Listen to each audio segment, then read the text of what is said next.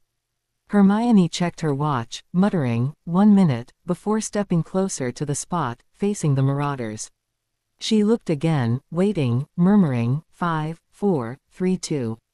Nothing happened. Hermione stared at her watch in disbelief, then looked up at the outline of Hogwarts. It took a few seconds for her to become aware of the change in the air. Her ears were ringing, and then she was suddenly blinded by a bright light, shining brightly right in front of her. There was a thud, and Hermione watched as Harry suddenly appeared, wand-drawn and looking unsure of his surroundings. She moved and his eyes darted to her. His eyes widened, and she ran to him, throwing her arms around him at the same time he threw his arms around her. He was whispering, "Hermione, oh, my own, Hermione, you're safe, oh Hermione," and she was doing the same, saying his name over and over again, tears dripping down her cheeks, happy tears. He was there in her arms, taller than he had been before, her head only reached his chest, shoulders more filled out, hard muscles and slight stubble and that musky scent that was Harry. He pulled back to look at her fully, and his eyes went to hers, and she was getting lost in those mesmerizing emeralds she had loved for so long.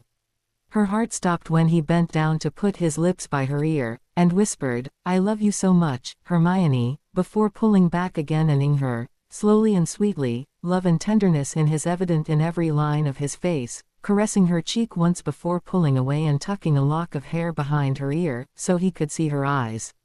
"Harry," she started, but stopped. His eyes dimmed, and she watched him start to almost deflate with perceived rejection. Unable to find words, she flung her arms around his neck, stretching on tiptoe to say in his ear, "I love you, too," and his eyes went from soft to hard, hunger and lust shining brightly in them. This time he picked her up and she wrapped her legs around his waist, ing him with all her might, rejoicing in the taste of his tongue, the fierceness of his, the love she had for him and him for her. Vaguely she heard someone clearing their throat, so she reluctantly pulled away from Harry's lips, resting her head on his shoulder. "Harry." He grinned down at her, clearly ecstatic. "Yes, my own. We need to talk. What do you last remember?" She was observing his face, and could tell he was looking around, worriedly. I was at Hogwarts. The last thing I remember is standing over Voldemort. He's dead now, Hermione. How did I get here?" He set her down gently, and she immediately missed his arms around her. She looked down at the ground, speaking softly, "Do you remembered when I disappeared?" She waited for him to nod, then continued. "That spell Voldemort cast, it was one to transport us to another dimension. From the research I've done, I figured out it was specially written to only affect those within a 20-foot radius and without a dark mark. I really don't know why it took longer to affect you, but..." Harry looked at her intently, asking quietly, "Would having a piece of Voldemort's soul in my head be enough to protect me for enough time?" There was a pain in his eyes she had never seen there before. Her brain felt like it was going a mile a minute, making connections and leaping to different ideas. "Yes, but that would..." She looked up at him, horror-stricken. "You were a Horcrux." Harry nodded, closing his eyes, and putting his head on her shoulder, having to bend considerably to do so. "Yes. And that bastard Dumbledore never told me. How did you know I would be here?" He lifted his head, and Hermione found herself momentarily dazed by his eyes. "Because of your magical signature and birthdate, oh, a lot of things, like where you were standing. But the most important was the magical properties of winter solstice. I came on a magically important date, and so Dumbledore and I figured this would be the one to draw you. No matter how much time passed in our dimension, Hermione looked up at him nervously, through her lashes. Harry, we are in another dimension, in 1977. Another dimension? Harry asked, not quite understanding. As in, Hermione, having prepared for the question, answered. Think strings all on top of each other. They start out the same, but one or two things differ in each. They change, and tangle, and sometimes touch. Other times, someone or something connects them for a moment. We are in the 70s, at Hogwarts, in a world that is not the same but not very different from ours. Harry's forehead scrunched up, as it always did when he was calculating. 1977, Hermione, that means we are at Hogwarts with my parents. With Sirius. He looked at her, and she could see he was looking overwhelmed and overjoyed. Hermione, do you know them? She nodded, then replied, yes, Harry.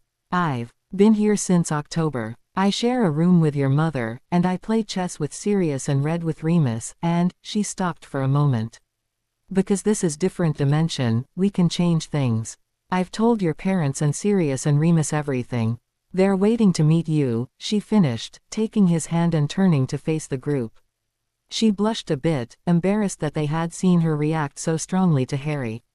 She had completely forgotten they had an audience. She felt the huge smile she had slip off her face as she saw the glares Remus and Sirius were giving Harry. She glared back at them and they both adopted guilty looks. She could feel his hand shaking in hers, and squeezed it reassuringly. He ducked again to put those wonderful lips by her ear, and whispered, help me, my own. She laughed and said, of course, Harry. She led him over to Lily and James, who were watching him with tears in their eyes. Harry, Lily Evans and James Potter. Lily, James, Harry Potter, your son. Lily tore her hand out of James's and hugged Harry, who patted her on the back with one hand, refusing to let go of Hermione's. He shook hands with his father, and gave his mother a final squeeze. Harry, Sirius and Remus.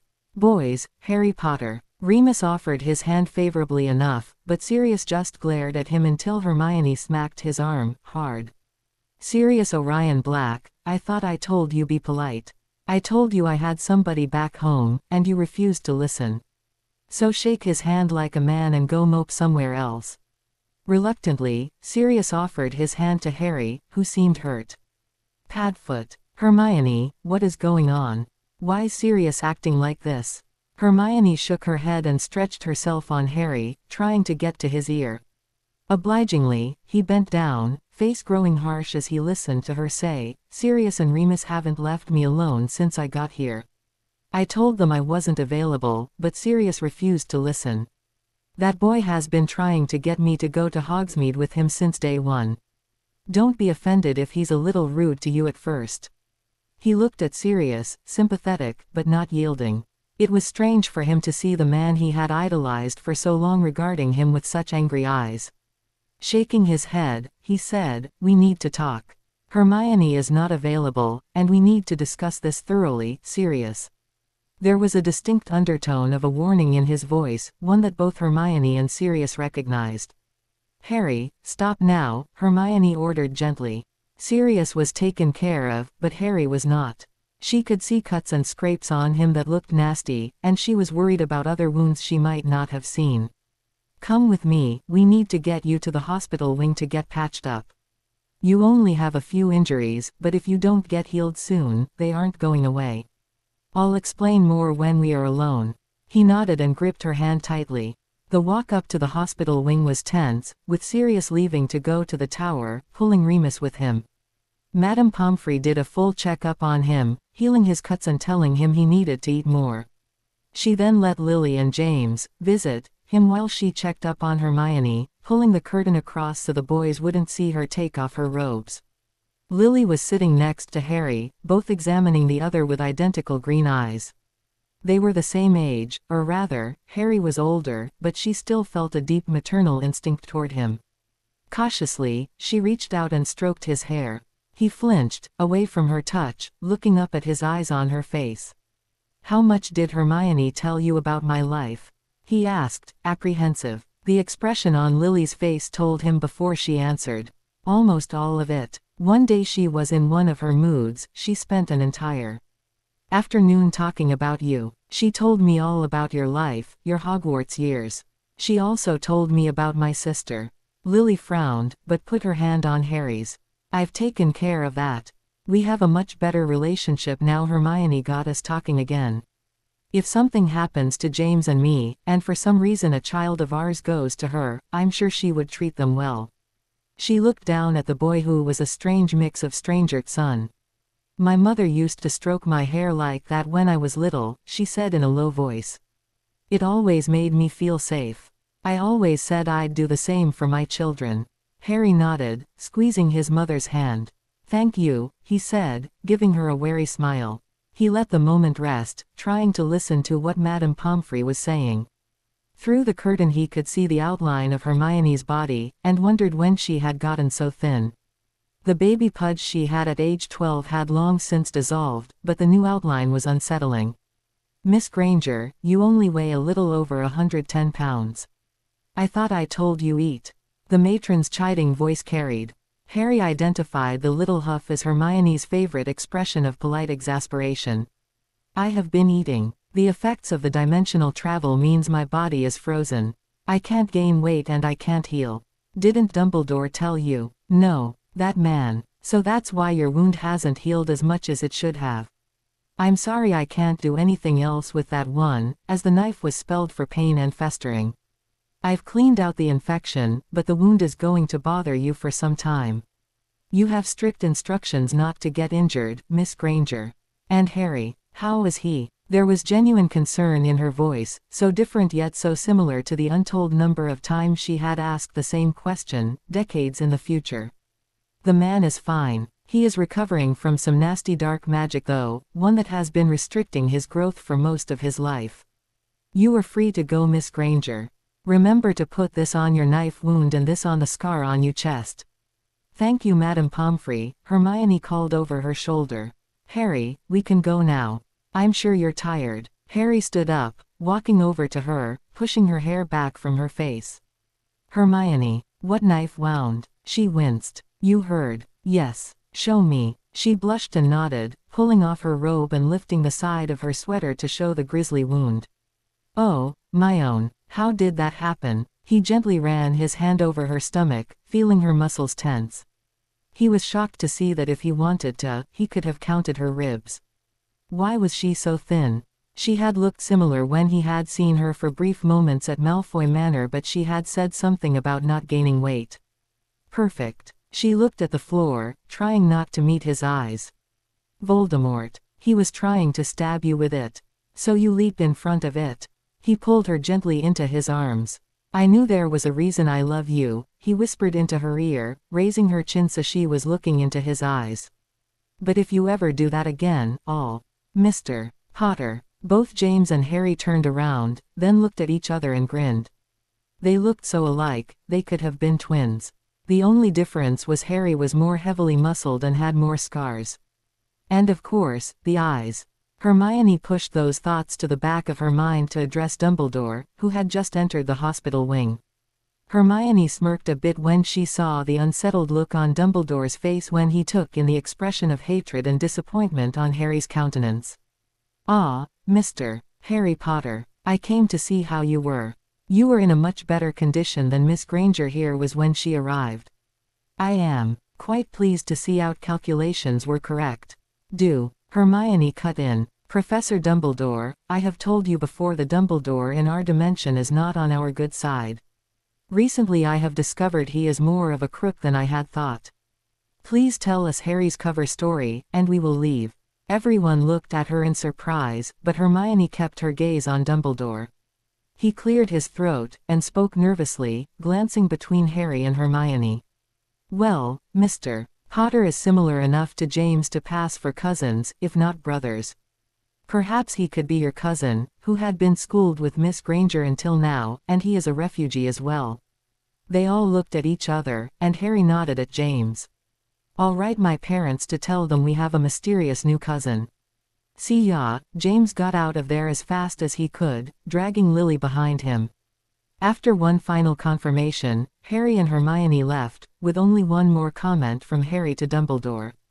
"Sir, I want you to remember something in the coming years. Please don't do anything Ariana would not be proud of," and Harry and Hermione left the hospital wing. Harry put his arm around Hermione, reveling in the fact he could now do that. It had been a crazy night for Harry James Potter. He had discovered he was a Horcrux, died, defeated Voldemort, been transported to another dimension, found his best friend who had been missing for almost 3 months, met his parents and dead godfather, and found out in this dimension his godfather currently hated him. After Hermione disappeared, chaos had broken out in Malfoy Manor. Harry had a huge burst of accidental magic, apparating himself through the wards at the manor and the wards at Shell Cottage, where Ron, Neville, and Luna were hiding. Harry had collapsed and been unresponsive for several days, being unable to believe Hermione was gone. It had hurt too much to stay awake, so he slept. Finally, a long talk with Luna had brought him to his senses. He had gone through the motions, hunting down Horcruxes, ending up fighting at Hogwarts. After Snape died, he found out he was meant to die. This actually made him feel better, reckoning he would be with Hermione soon. However, when he twisted the resurrection stone in his hand, Hermione did not appear. This disheartened him, and he went to meet death with no fear. After a long discussion with Dumbledore, he realized he was in love with Hermione. When he looked back on their times together, he realized she probably loved him too. With that knowledge, he had defeated Voldemort, winning the Elder Wand. As soon as Tom was dead, Harry experienced pain, and a burst of power, the weakening effect of the Horcrux gone for the first time in 16 years. He had looked up at the crowd, Death Eaters falling clutching their arms. The last thought to run through his head was that it was so like Voldemort to make sure all his followers died with him. Then he was in a tunnel, glowing with light, and he could see several openings and people moving in them, as if they were portals. The gold light surrounding him was directing him toward a portal in which he could see what looked like the lake at Hogwarts. He fell through, landing on his feet, wand drawn and ready. He had seen motion to his side, and was ready to blast the person away when he recognized the curly mane of mahogany hair, that face which had haunted his dreams for months. He almost couldn't believe it when she threw herself into his arms and he wrapped his arms around her, holding her as close to his body as he could. He was vaguely aware of saying her name over and over again, feeling her face soak his shirt. She was so frail in his arms, unsubstantial. It was almost too much for him to smell that flowery scent he had first noticed that summer at the Burrow, to hear her repeating his name and holding him as tight as he is holding her. He loved the feeling of having her body pressed against hers, but wanted to see her face again, to run his eyes over her features. He pulled away, looking deep into her eyes, losing himself for a moment. That was the moment he realized she loved him too. He bent down. When had she gotten so tiny? When had he grown? Putting his lips by her ear, relishing the small shiver she gave. "I love you so much, Hermione." And then he had her, one arm around her lower back, pulling her to him, his other hand holding her face.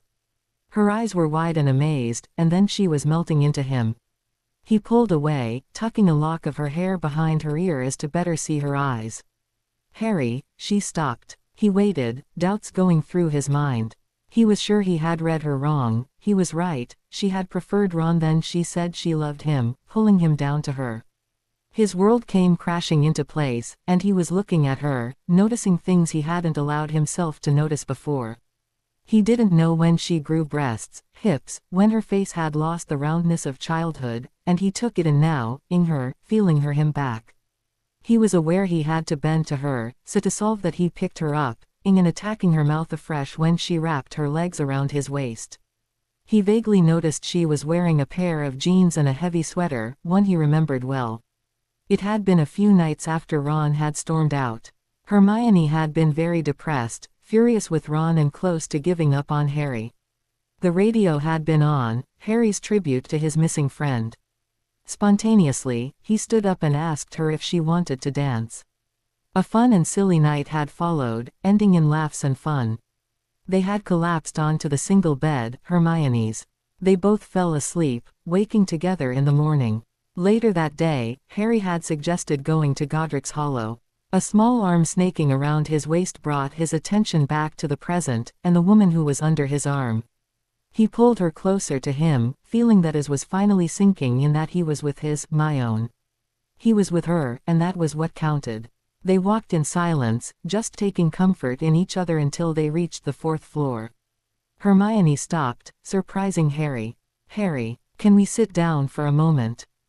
Sure. Why?" He looked down at her and saw her face was pale, and again he was struck by how different she looked. "Before he cast the spell, Tom stabbed me. We can't heal here, so every once in a while the wound opens and bothers me. Madame Pomfrey had to fix it about once every 2 weeks, and I need to sleep before the healing sinks in. So after a night's rest I'll be fine for another couple weeks." Harry was still looking worried, but color was coming back to her face. He bent down to the window seat where she was sitting. "Get on my back," he said, grinning. He knew she wouldn't agree easily, and was right. "Harry, I'm too HEA. Hermione, you look like a gust of wind could blow you away. I'm tired, and you're tired, and our beds are on the 7th floor. I'll give you a piggyback. Please, my own." He gave her the puppy dog eyes, and she agreed. Halfway there, she felt better, so she walked again, but when they were only a few feet away, he swept her up, bridal style, to get them inside the common room. His excuse was he wanted to hold her, just to reassure himself she was really there, and she was so happy to be near him she agreed with no arguments. It was nice having him carry her, and all too soon they were at the portrait hole. The fat lady looked at them in surprise, opening when Hermione gave the password. Harry stepped into the common room, stopping when he saw his mother and the Marauders, minus Peter, arguing. They all stopped and looked at Harry, who was still carrying Hermione, then Sirius stalked off, with James going after him. Remus waved his goodnight, going up the stairs after his friends. Lily approached them just as Harry was putting Hermione down, grabbing her hand as soon as her feet touched the ground. He didn't want to let go of her for any reason, and rather liked the feeling of her tiny hand in his palm. They had always held hands, or hugged, but now it felt like it had more meaning. However, Harry still wasn't sure what they were.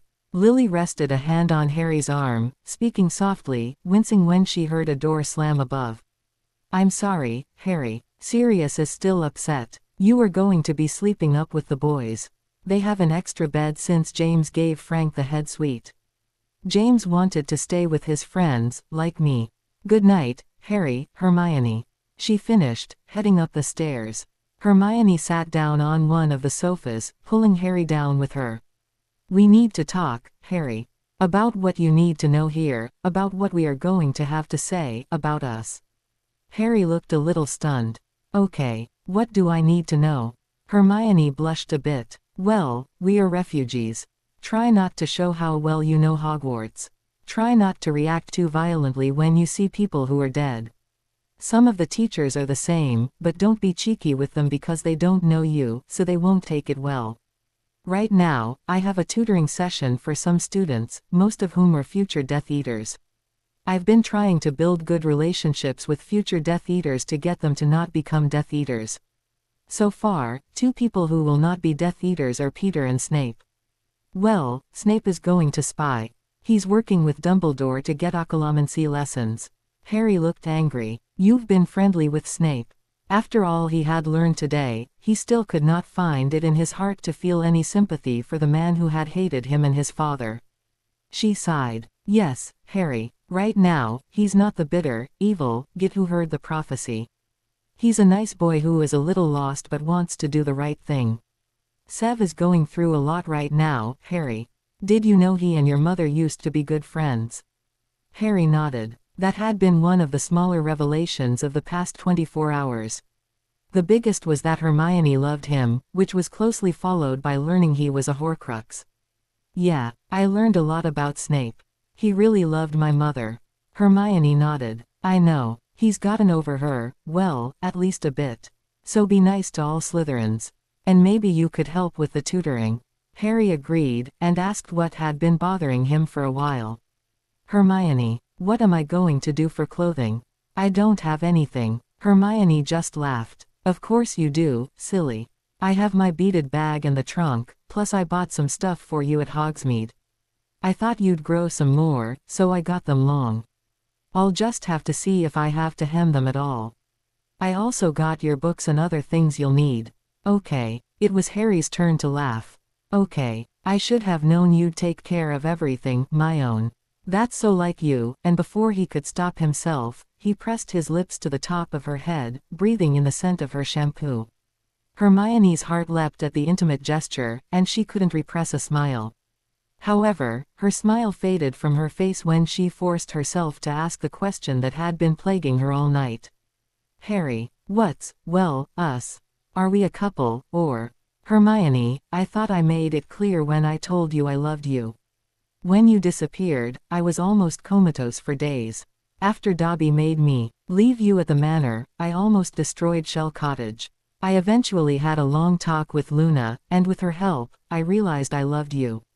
It was my love for you that defeated Voldemort. I fully intend to make you my girlfriend, if not fiancé when we return.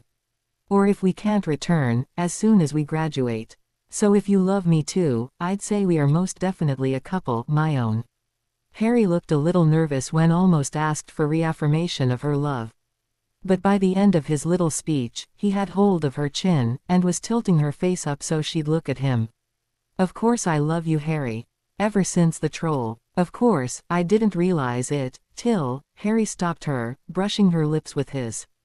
As long as you love me. I want you to know I love you more than anyone else in the world. You are my own, my one and only. So, will you be my girlfriend? Harry was dangerously close to her lips again, but she couldn't break his gaze. Yes, but only if you me again. Harry chuckled and merged his lips to her, feeling her melt against him, holding her face in his hands, feeling her small palms moving against his chest. This time it was her who pulled away, and Harry groaned. Tease, he said, pouting at her. She just shook her head and gave his lower lip a. What about Ginny? Harry looked at her put a fake confused face on. Ginny who? He asked before wondering if she was still as strong as she was before, from carrying all those books. She smacked his chest, and he rubbed it. Yep, she was still the same Hermione with the wickedly strong arms. I'm being serious, you prat, she said, and Harry regretted teasing her. She was genuinely concerned, and he realized he hadn't been there when Ginny got together with Dean. She's with Dean now. We are thoroughly broken up, Hermione. You have nothing to worry about. Harry was about to her again when she shook her head. Why me? Why me when you could have a beauty like Ginny? Why the bushy-haired buck-toothed bookworm who you've known since you were 11? Hermione was looking at the ground, as if she was afraid to look at him. Why Ginny? Why should I have a mean, money-grubbing, fangirl who was scared to speak to me for years and is in love with the boy who lived when I can have a gorgeous, curly-haired, brilliant woman who has saved my life countless times through her intelligence, and is one of about 5 living people who love the real Harry Potter? Why not my best friend who had never abandoned me or betrayed me, who matured into a beautiful young woman who would give her life for me? Why not my own? This time she allowed him to her briefly, pulling away to ask another question. Harry, why now? Why not at the Yule Ball, or any other time? She was determined to get answers, so Harry thought a bit about it. Well, I always thought you fancied Ron, and Ron told me he fancied you. He told me he was sure you fancied him too, so every time I noticed you were a girl, I ignored it. By the expression on her face he knew he had given the wrong answer. You thought I fancied Ronald Bloody Weasley? Over you. How did him insulting me to make me cry or shout at him love? Or even a crush? Bickering is not friendly. The only reason I was his friend was because you seemed to like him for some reason. Do you remember the first time he said more than 10 words to me? It was right before I ended up in a bathroom with an angry troll, which you had to rescue me from. Don't you ever think I could possibly love Ronald Bloody Weasley? Thank God, Hermione, you don't know how long I've wanted to hear that. If not for Ron, I think we would have been together since the Yule Ball. Is there anything else you want to ask? She thought for a moment, then nodded, looking oddly shy. Can we sleep down here tonight? I think I'd go crazy if I had to be away from you for the entire night.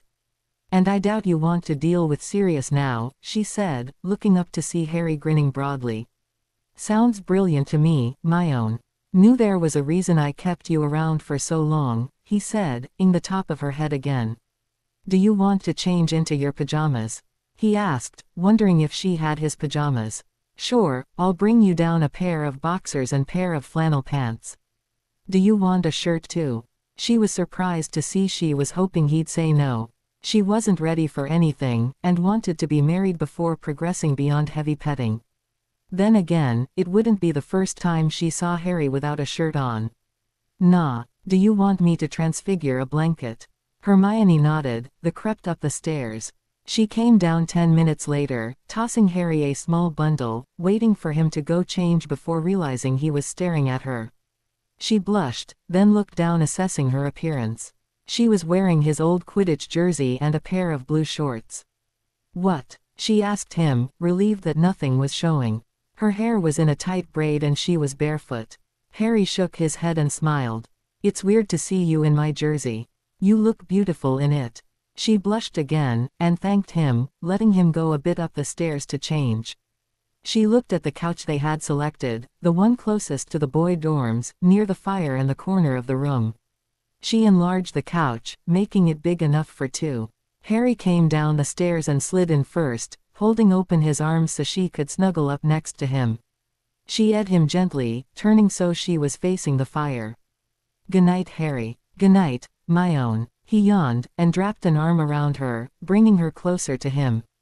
They had done this once before, in the tent. That had been an awkward morning, but Harry was certain that this experience would be much better. Ah, they look so cute, Harry edged, and pulled Hermione closer. He was immensely relieved when he assessed his hands and found they were nowhere dangerous. He knew Hermione's skill with a wand, and had been told often enough that she was like Lily in that aspect. He had no plans to be on the other side of those wands. Speaking of wands, around his neck in the moleskin pouch he had his old wand. He was confident the Elder Wand could heal his wand. He was slowly drifting off to sleep when he heard a yell. What the bloody? Sirius, you'll wake them up. Lily was admonishing the boy. Too late, Harry yawned, stretching. I'm already awake. My own. He was grated with a mumbled, too early, before Hermione turned around and curled into his chest. He chuckled, sitting her up in his lap. My own. Time to get up. Immediately she bolted awake. Harry, you're here. I thought I was dreaming. He edged the tip of her nose. Nope. You can't get rid of me that easily. She pulled his head down when she heard James clear his throat. Oh dear, she sighed when she saw the angry face of Sirius and the annoyed face of Remus. James was laughing and Lily was smiling. Lily was the first to speak. You two looked so cute. Hermione, I swear that is the first time I've ever had you sleep in longer than me. You sleep better than you have in months. Hermione yawned. Yep, I had my own personal teddy bear. Same model as yours, but with green eyes. Lily laughed, and James pouted. I am not a teddy bear. I am, he took in the glares of Lily and Hermione, and sighed. I am a personalized teddy bear. Remus laughed. No, you should be saying, I am whipped. Those girls have complete control over you, he said, gasping with laughter. Lily and Hermione turned their glares to him, and he stopped laughing. I mean, of course you are a teddy bear. Lily put her hands on her hips. Yes, he is. He is my teddy bear. Understand. All the boys made a show of agreeing with her. Hermione just laughed at Harry's antics. Lily turned to her and winked. We've got them so well trained. Are you guys hungry? Hermione started to shake her head but was stopped by Harry. You have to eat, Hermione. Harry. No, my own. Please. For me. Fine. 4 sets of eyes met Harry's in amazement. How on earth did you do that? Remus asked. Harry shrugged. Do what? Make her agree to eat. Harry looked at Hermione. Have you been refusing to eat? He picked up her arm, showing her. Hermione, I know it doesn't do anything, but if we get back we'll need to eat. Do you know when we get back? She nodded, still sleepy. Yeah, June 21st, summer solstice. I need to go change, Harry, she said, yawning through most of it. She stood up, and walked to the girl dorms. Harry leapt off the couch, running after her. Wait, Hermione, can you get me some clothes and a toothbrush? Sure. "1 sec," she said, heading up the stairs. 2 minutes later she came down, giving Harry a small trunk. "That has all your stuff in it. I'll hem the clothes that need hemming later," she said before heading up the stairs. Harry went up to the boys' dorm and showered and dressed, happy to find that most of the clothes fit him perfectly. When he got downstairs, more people were out and about, the Marauders and Lily talking by the fire. He walked over to them, sitting down in the armchair Lily had just vacated in preference for James's lap. "So," he began, unsure of where to start. Remus smiled at him. "Hi Harry. It may seem weird, but we know a lot about you. Hermione told us just about everything except that you were her boyfriend." Harry blushed, looking surprisingly like James when he had first started to date Lily, and was teased by his friends. "She didn't leave that out. That happened last night." He was surprised when James whooped. "Is that all that happened last night, Harry?" he asked, eyebrows wiggling. Lily looked at Harry seriously. "If you hurt Hermione, we all will have no choice but to hurt you. You know that, right?" Harry nodded at his mother, then glared at his father. "I know that. And nothing happened last night.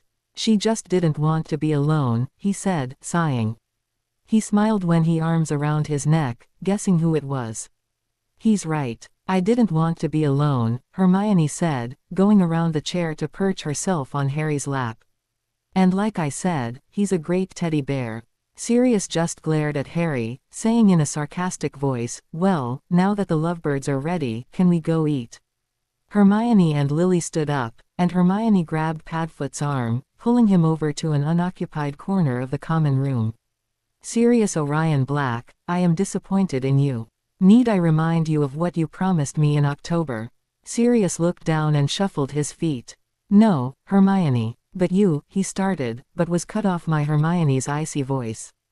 "But I what?" Wisely, he just shook his head. "Good. It is none of your business what I do and who I do it with. Harry is my boyfriend, who I warned you about, so you are going to go apologize to him now. Then you are going to be perfectly civil toward him during breakfast. Got it?" "Yes, Hermione." With that, they left and headed back to the group, Hermione going directly to Harry, who put an arm around her shoulders. "Now that is taken care of, let's go eat," she said in a cheerful voice. Harry glanced over at Sirius, who smiled weakly at him. Harry shook his head. "Sorry, mate. I know when she uses that voice she gave you one of her, you've been a bad dog, talks." "Right." Sirius nodded and winced when he saw the hand that went flying to the back of Harry's head. "I have perfectly good hearing, Mr. Potter. Do that again, and I will be forced to defenestrate you." "Understand." Harry nodded. "Of course, my dear. I have no desire to be thrown out a window at this height. Let's wait until we get to the first floor." The trek down to breakfast was a mild affair, with only one major drama involving Harry and James, all orchestrated to make Hermione smile. Smiling she did in abundance, surprising Remus at how beautiful she looked when she smiled with her lips and her eyes. Breakfast amazed the Marauders. Harry and Hermione sat down at one end of the table and had their routine down pat. Harry poured her coffee while she did his orange juice, reaching for the eggs while Harry put 2 pieces of toast on both their plates. Hermione passed him the eggs, then reached for the bacon, putting 3 slices on Harry's plate, and 2 on hers. At Lily's questioning look, they shrugged at the same time. "We've had 7 years to get that down." "Stop staring," Hermione said, dipping her toast in her coffee. The other students sat down, cautiously getting their breakfasts together. Lily poked James, whispering in his ear, "Look how good they are for each other. They are having a whole conversation without saying a thing. Those two are so in cynic, they act like they are already married." It was true, Hermione and Harry were having a conversation with gestures and glances, ending with Harry wiggling his eyebrows and Hermione bursting into laughter. Remus and Sirius looked at each other, Remus asking Hermione, "What's so funny?" Hermione, who was still trying to get her breath back, just shook her head. "Luna had Quidditch," she gasped, laughing. That set Harry off, and the two of them were laughing while the rest of the table looked at them like they were crazy. "Never mind. It was something that happened last year. A friend of ours wore a giant lion on her head for Harry's big game." James got an excited look on his face. You know, I'm Quidditch captain, and Hermione said you played Seeker. Right now, one of our chasers wants off the team, and the Seeker we have now would rather play Chaser. Would you like on the team? Harry agreed right away, and the two started an animated discussion about Quidditch. Sirius joined in after he finished eating, while Lily, Remus, and Hermione talked about books. Eventually, the group left the table and wandered back up to the tower. It had snowed more in the night, so Sirius suggested a snowball fight. The rest of the group gave in when he started pestering them, so the girls went up the stairs to get ready. Sirius Orion Black, if shove snow down my back like you did last time, I'll set Harry on you. Understand? Sirius nodded, while winking at James. He led the exodus to the snow, talking with Remus while the two couples walked together. That is, until Harry decided to tickle Hermione, just to hear her laugh. Before long, he was chasing her through the halls, her laughing and giggling, trying to escape his magic fingers. They were almost outside when Hermione almost ran into McGonagall. "Mr. Potter, Miss Granger," she admonished them, lips set in a thin line. "Yes, Professor," they said at the same time. McGonagall looked at them, Hermione with red cheeks and a happy smile, Harry with a cheeky grin, looking identical to James. Then, unexpectedly she smiled, saying, "Please refrain from running in the halls. Because you are new Mr. Potter, I will not punish the two of you, only because it is high time I see Miss Granger smile. Continue this outdoors please," she finished, walking off, a slight smile on her face. The two looked at each other, bursting out in laughter. That was how James and Lily found them. Sitting together on the floor laughing. Harry stood up first, lifting Hermione easily and giving her a piggyback ride for the rest of the trip. The snowball fight was brief, but fun, the group trooping up to the kitchens for hot chocolate and scones. Then the girls got piggyback rides back to the tower, Harry and James racing to the girls on their backs. It was hilariously funny, Sirius and Remus making bets on who would win, Remus collecting 10 galleons from Sirius when Harry entered the tower first. 4 o'clock found them in Gryffindor Tower, talking and playing games. Lily and Remus were playing chess, James, Sirius, and Harry playing Exploding Snap while Hermione read. House elves had brought more hot chocolate and cookies, and all were eating liberally. Harry lost too many times because he was watching Hermione, singing his eyebrows. In a low voice, James asked what he was waiting for. Hermione had become the resident healer for the boys, mainly because she's better at it than Remus. Hermione has a system when she's eating and reading. She takes a bite at the beginning of each paragraph, and takes a drink at the end of the page. She grabs a new cookie at the end of a chapter. I'm waiting until she's done with the next page.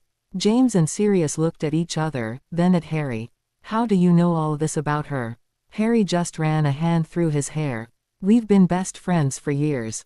I rescued her from a troll, and from then on we've been saving each other's lives at least once or twice a year. It works for us, he explained, going over to Hermione to ask her to heal his eyebrows. She did, cleaning his face, ing him once shyly, sending him back to his game. All too soon it was time for dinner, interrupted by a visit from Max Vane, who delivered a schedule for Harry from Dumbledore. There was also a note giving permission for Harry and Hermione to go to Muggle London on the next day. Dumbledore stated that Harry would need to get clothes and Christmas presents for his friends. He gave Hermione permission as well to make sure they returned to the school in time. As soon as he finished reading the note, Harry grinned. Hermione, will you go on a date with me tomorrow? Hermione, who had also read the note, grinned and said, only if you me again. He leaned over and gave her a, while Sirius and Remus made retching noises. Enough with the PDA. You have all tomorrow for that stuff. Sirius said. The rest of the night was very enjoyable, with Hermione and Harry falling asleep together on the couch. Lily put a few wards up around them and got a blanket from Hermione's room. Her reasoning was that she wanted Hermione to get a good night's sleep before her date. The other Marauders snuck upstairs, Lily going alone to her empty dorm, pleased to have the room to herself for once. The next morning, Lily crept downstairs before everyone else was up, gently shaking Hermione awake.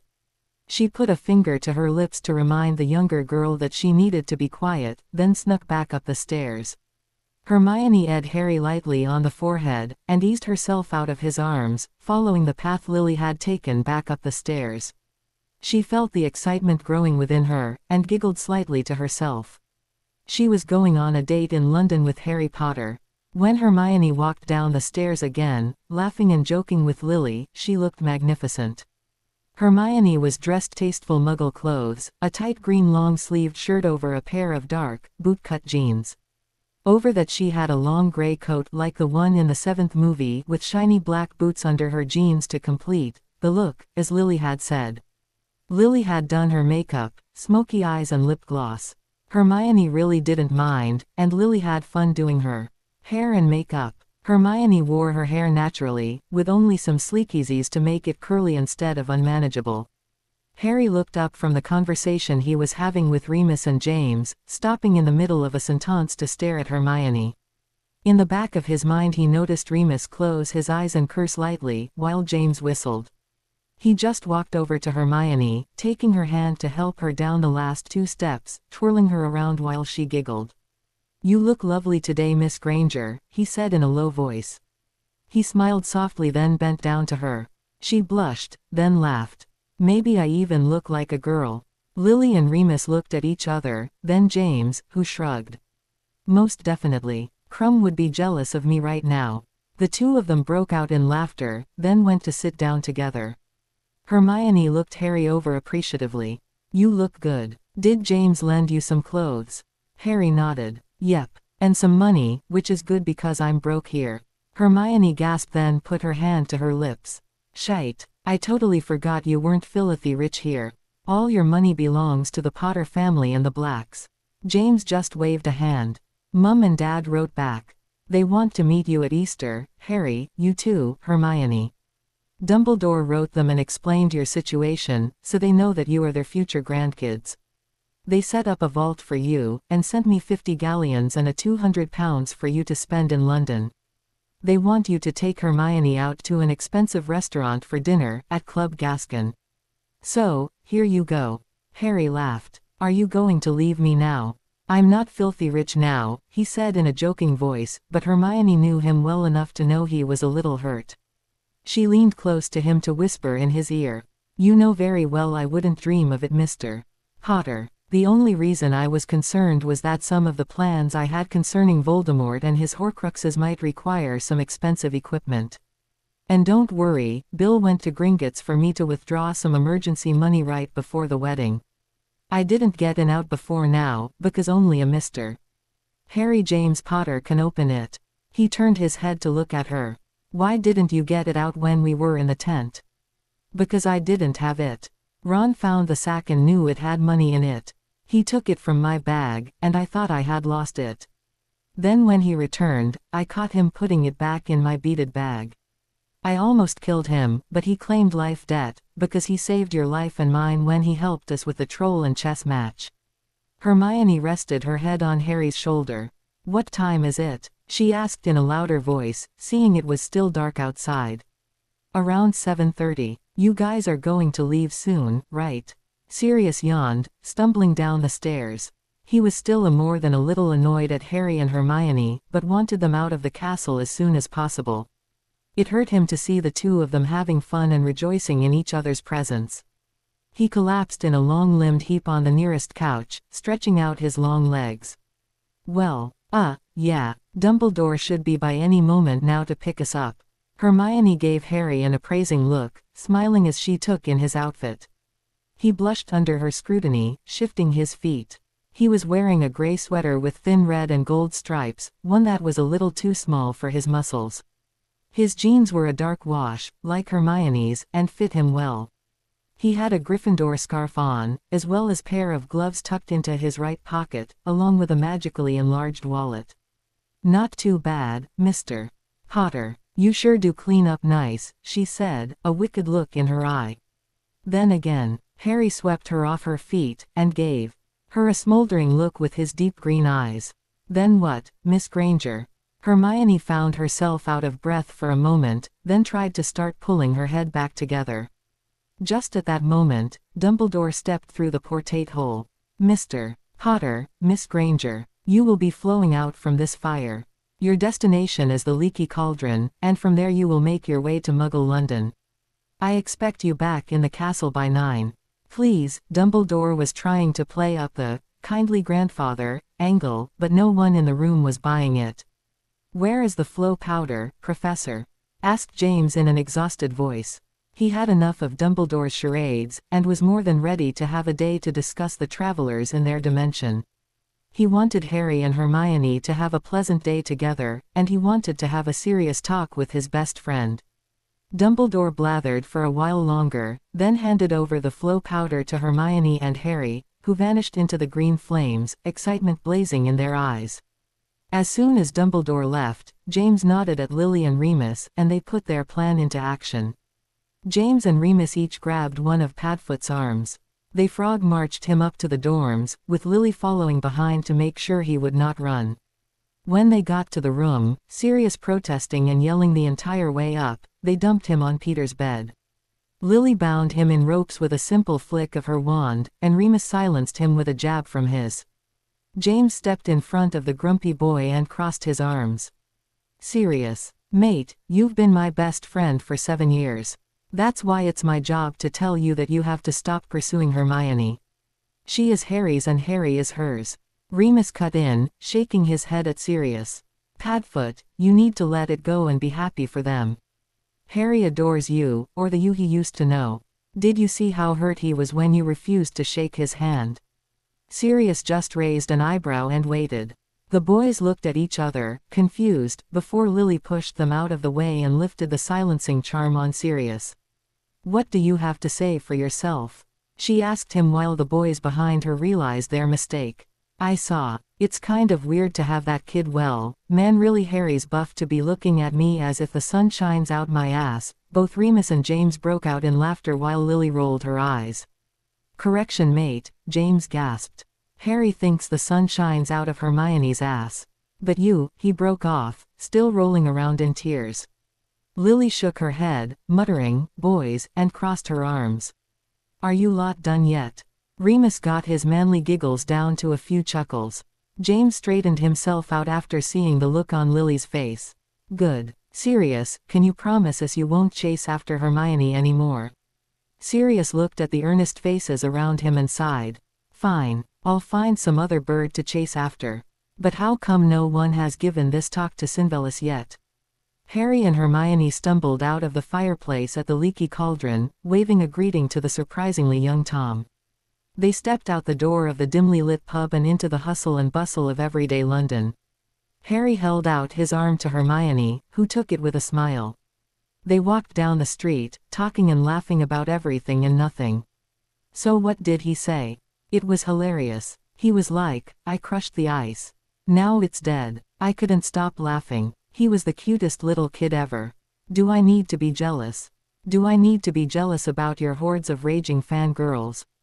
The conversation ranged from their old school days to old jobs, babysitting and dog watching for Hermione, lawn work and dog sitting for Harry, to mutual friends, Harry filling Hermione in for the months she had missed.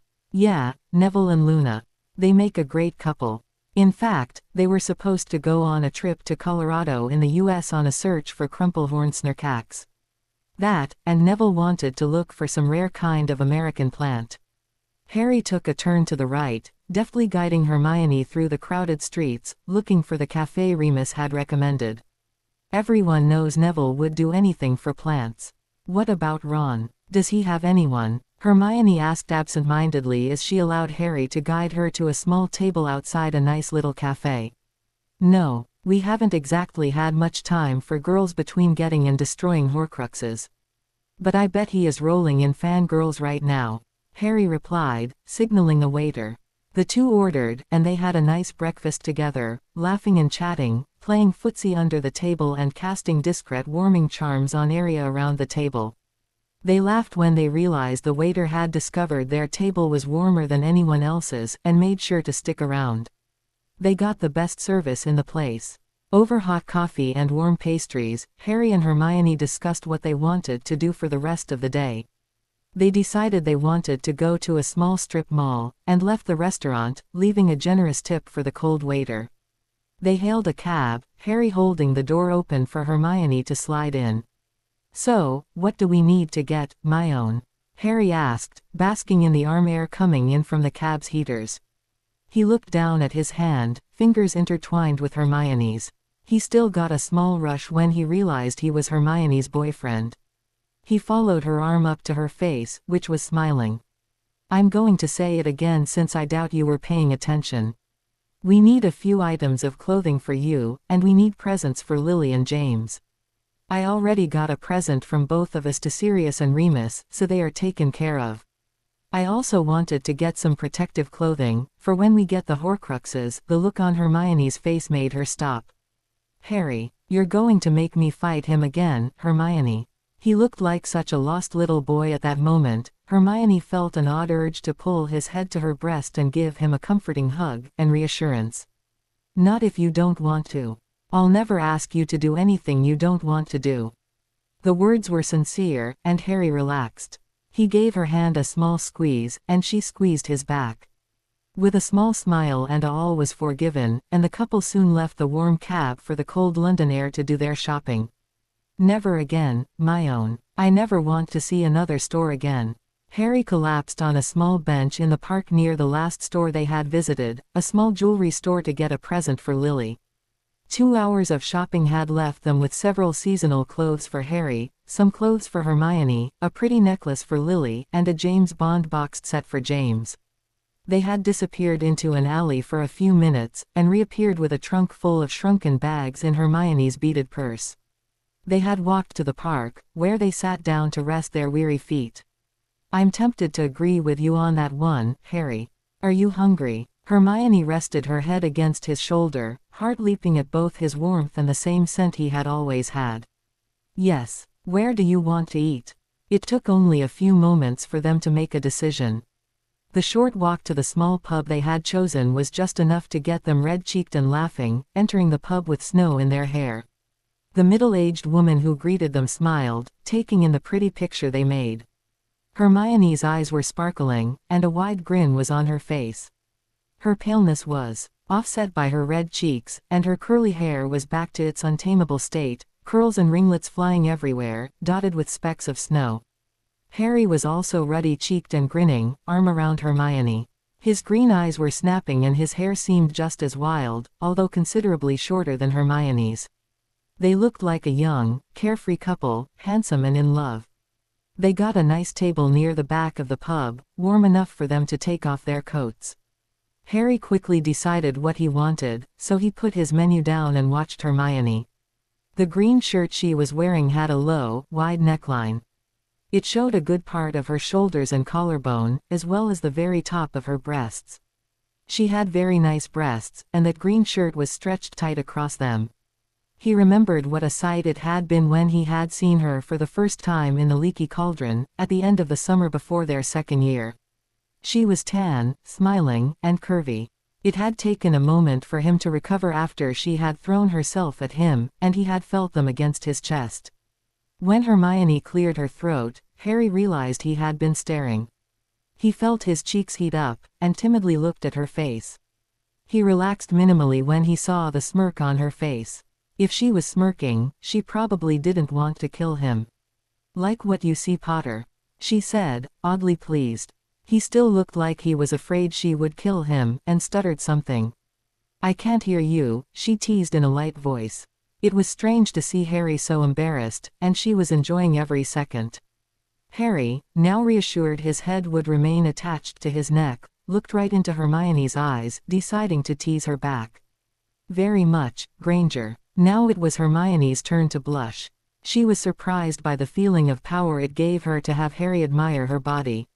She had never liked it much, and was still startled when she received a compliment. It was amazing to realize that Harry thought she was a desirable woman. If anyone but Harry had done or said that, she would have an urge to cover her chest.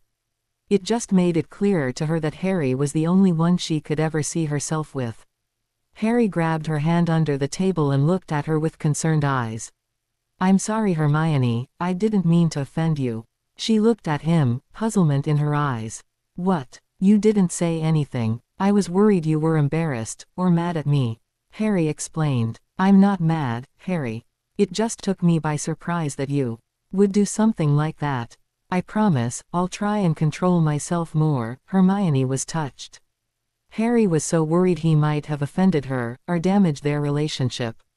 You didn't let me finish, Harry. I like that fact you think my body is worth staring at. And that kind of teasing is perfectly acceptable between boyfriend and girlfriend. I might be embarrassed, but because it's you, I'm not angry or offended. If Ron had done that, I would have smacked him and made him apologize. Because I know you are not doing it to demean me, or purposely hurt me, I'm perfectly fine with it. Harry looked shocked, almost as much as he had looked when she had first caught him. Are you sure? Hermione laughed and squeezed his hand. Yes, Harry, if I wanted you to control yourself more, I'd tell you. Harry gave her a grin of relief, that soon turned sneaky. So you don't want me to control myself, Granger? He asked, a wicked gleam in his eye. Hermione just shook her head and kicked him under the table. You're horrible. Now shut up, the waitress is coming. They ordered, Harry, fish and chips, and Hermione a steak salad. As soon as the waitress left, they were back to their previous conversation. You never answered my question, Hermione. Do you want me to control myself? Harry gazed intently at Hermione, who was stalling for as long as she could, taking a sip of her aid, fiddling with her hair, biting her lip. Harry, I'm not sure. Not yet. I know I want to wait a while for, and I know when I do take that step I want it to be with you. I don't know. I'm as new to this as you are. I'm sure I want to wait a bit, and I'm sure I want to be with you. Hermione looked anxious, so Harry took her hand again, over the table this time. He was rewarded, Hermione instantly calming down, just because of his touch. Whatever you want, my own. I would never force you to do anything. I've waited this long for you, and now I have you. If I have to wait another 7 years for your body, I will.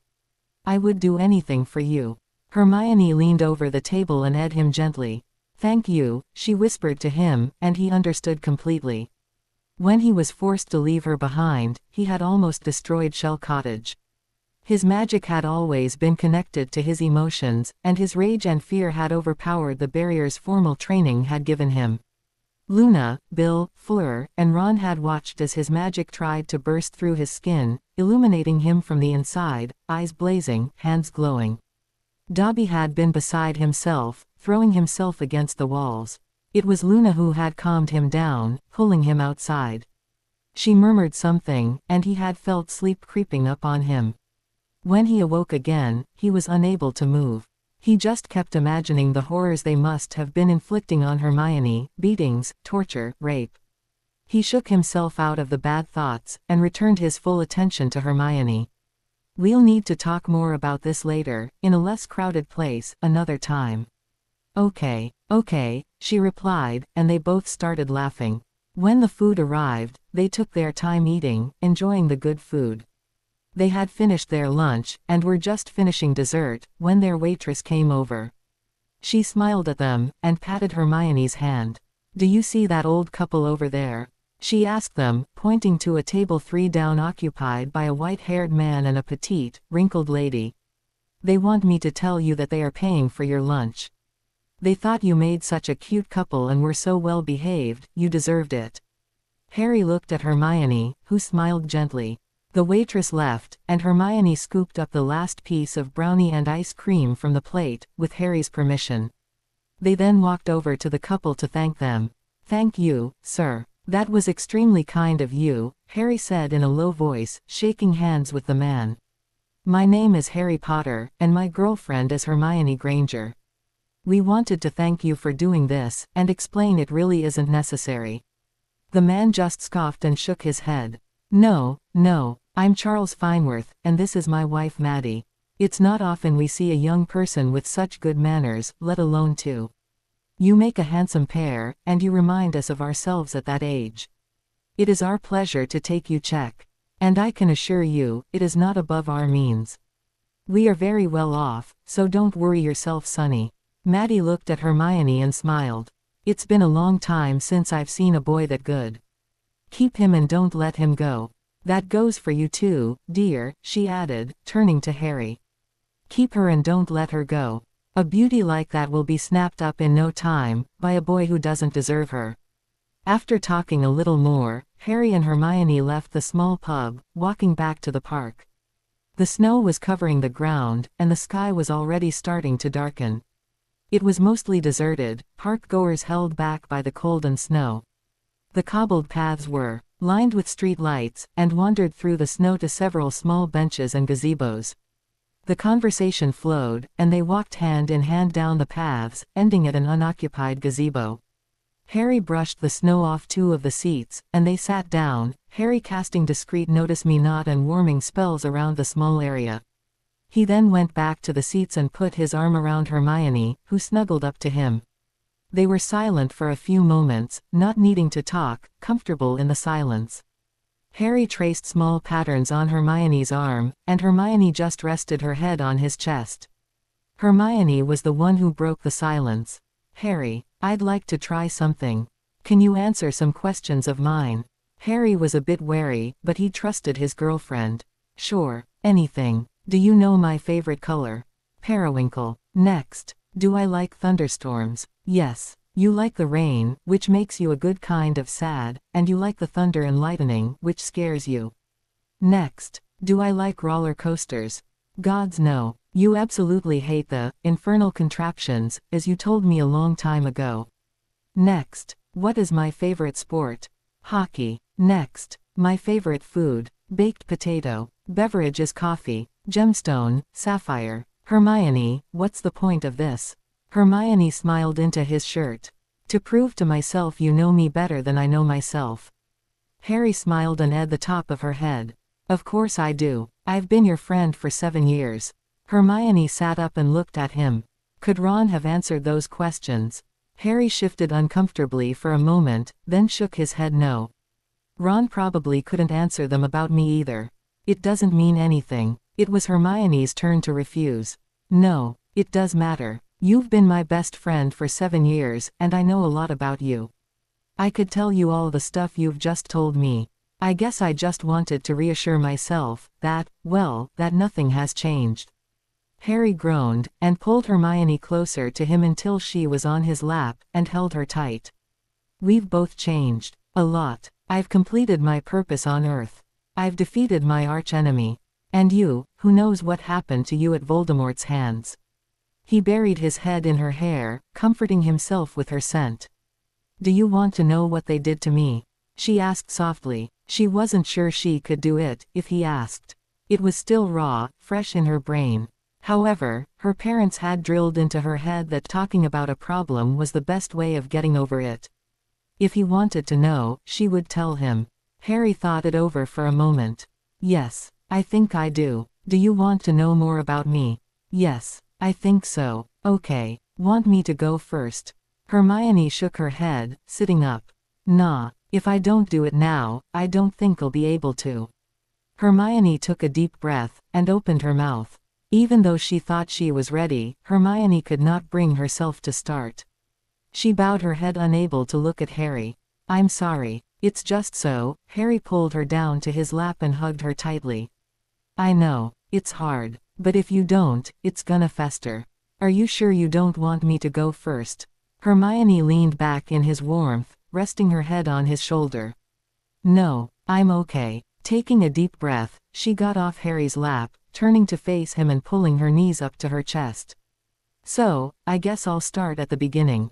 When we were taken to the manor, they took you and Ron down to the dungeons, and they kept me up there. Bella crucioed me for about 2 seconds, asking me about everything, but mainly the sword. It hurt Harry. It hurt so bad. I never realized how much the cruciatus hurts before she used it on me. Then the goblin was brought up, and said the real sword was a fake. She got really mad, and hit me with the curse again. Then you and Ron were taken away by Dobby, and I was alone with her and the Malfoys. They had already called Voldemort, and apparently he was far away, because it took him about an hour to get to the manor. Hermione stopped, and looked at Harry, looking into his eyes for the first time. He looked crushed, but he smiled weakly at her and used his thumbs to brush the tears off her face. When Voldemort got to the manor, he was elated, really happy until he found out you had escaped. He got really mad, and tortured Lucius for about 2 minutes, then Draco. He didn't really do anything to Bellatrix, but he made it clear he was really unhappy with her. He was a little happier when he saw me, and he bound me with a spell, and did something else to take off all my clothes, except my underwear. She stopped again, this time because of Harry's expression. He didn't rape you, Hermione. Please tell me he didn't. Harry whispered hoarsely, gripping Hermione's hand tightly. If he did because I left you behind he couldn't continue. No, he didn't. No one did. There were some who wanted to, but Tom told them that it would be below them to sully themselves with this disgusting piece of mudblood filth, and that, if they wanted pleasure, to go to one of the Death Eater women, who would be appropriate partners, so they didn't do anything. He just took that knife and teased me with it. He threatened to cut out my eyes, or chop off my fingers or toes, or my breasts, if I didn't tell him anything. Hermione looked like she was in another world, eyes glassy and looking back on the past. He cut me with the knife and threatened to do all sorts of things to me with it. He threatened to feed me to his S.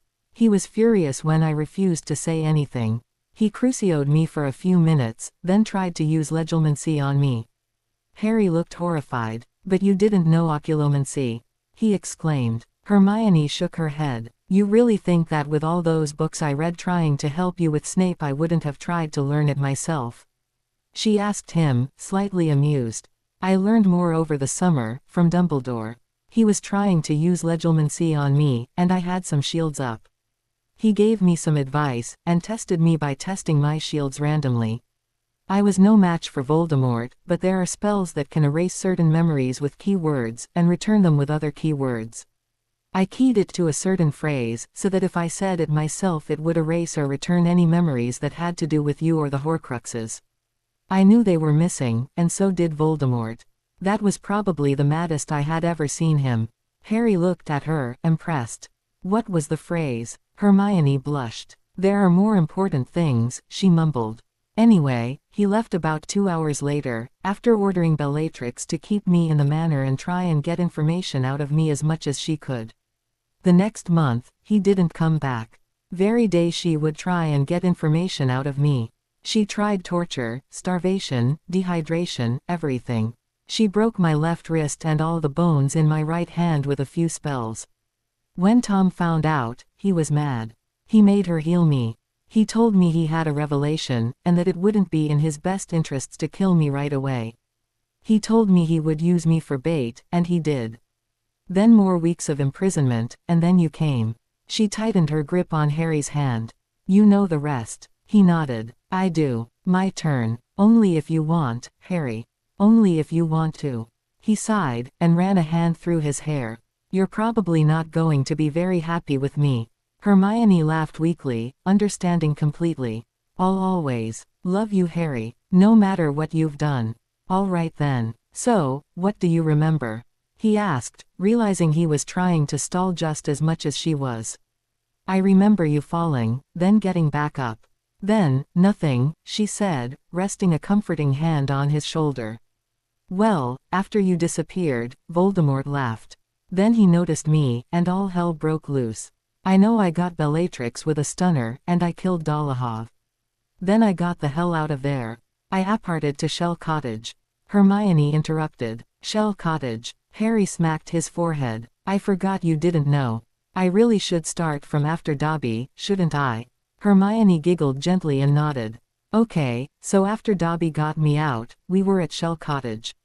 It's Bill and Fleur's place, real pretty by the ocean. I started raging at Dobby, yelling my head off, and I started to glow. It was Luna who got me out of the cottage so I wouldn't wreak anything. I realized you were probably being tortured more, and I just froze. I collapsed, and really didn't move again for a few days. I was picturing you being raped, tortured. He stopped for a moment, gazing off in thought. Well, after Ron and Bill laid into me a bit, I met with the Order, trying to get a rescue team to go after you. They wouldn't listen, and I was furious. They were convinced you were dead, and not really worth the effort. I left, and Ron, Luna, and I went hunting for more Horcruxes. It took about 2 months for Luna and Neville to convince Ron we should go after you. We did, and, well, like I said, after you left all hell broke out. I somehow managed to apparate through the wards at the manor, to Shell Cottage. Then I collapsed again. I really thought I had lost you that time. Harry grasped Hermione's hand tightly, just to reassure himself she was still with him. I eventually had a long talk with Luna. She asked me a ton of questions, and at the end, she just told me, you love her, and I realized I did. You'll never believe it, but we stormed Gringotts, Hermione. She looked at him, amazed. You what? I thought I just heard you say you stormed Gringotts. I know that is wrong, because no boyfriend of mine would even attempt something like that. Right, Harry? He just smiled sheepishly. We rode out with the Horcrux. On a dragon. It was bloody brilliant, Hermione. When she buried her head in her hands, he just kept on talking. Well, we got most of the Horcruxes. The last ones were Nagini, the Diadem of Ravenclaw, and me. Hogwarts was the site of the final battle. Crabbe ended up finishing the Horcrux off, using Fiendfire. Neville killed the S. And it was just me and Voldemort. He just shot the curse at me. I let it hit me, then I got up and dusted myself off. Then we went into the Prori Incantum, and I beat him. I took his wand, and killed him. Then I was taken here. Harry looked down at Hermione, to see she was crying. He wiped away her tears, then looked in surprise at the drop that fell on her hair. He felt his face, and realized it was wet as well. For the next few moments, the two just held each other and wept. By the time they had both finished, it had been almost 2 hours. It was dark, and the street lamps were lit, illuminating the cobbled paths. They just sat together for another few moments before getting up to walk around the park for a while. They had only been walking for about 10 minutes when Harry stopped, breath-catching. Hermione looked up, and saw the hedge maze that had been erected for the visitors of the park. Shite, she muttered, then turned Harry around and headed back the way they came. Harry, are you? I'm fine. It's nothing, Harry snapped, looking contrite a moment later. However, he didn't apologize, and they walked in silence to the street where they hailed a cab to Club Gascon. Dinner was lovely, with exquisite French cuisine and wine, as the bottle had already been paid for by James's parents and the waiters had no problem with it. Harry and Hermione made a stunning couple, earning smiles from many of the other dinners. Halfway through their dinner, their waiter left, explaining to them it was the end of his shift and another waiter would take his place. The other man, whose name was Jason, struck a bad chord within Harry. As soon as he had moved to another table, Harry glared at his back. He was staring at you, he said to Hermione. No, he wasn't, Hermione replied, in a slightly exasperated tone. Yes, he was. I don't like him. Harry knew he was being jealous, but didn't really care.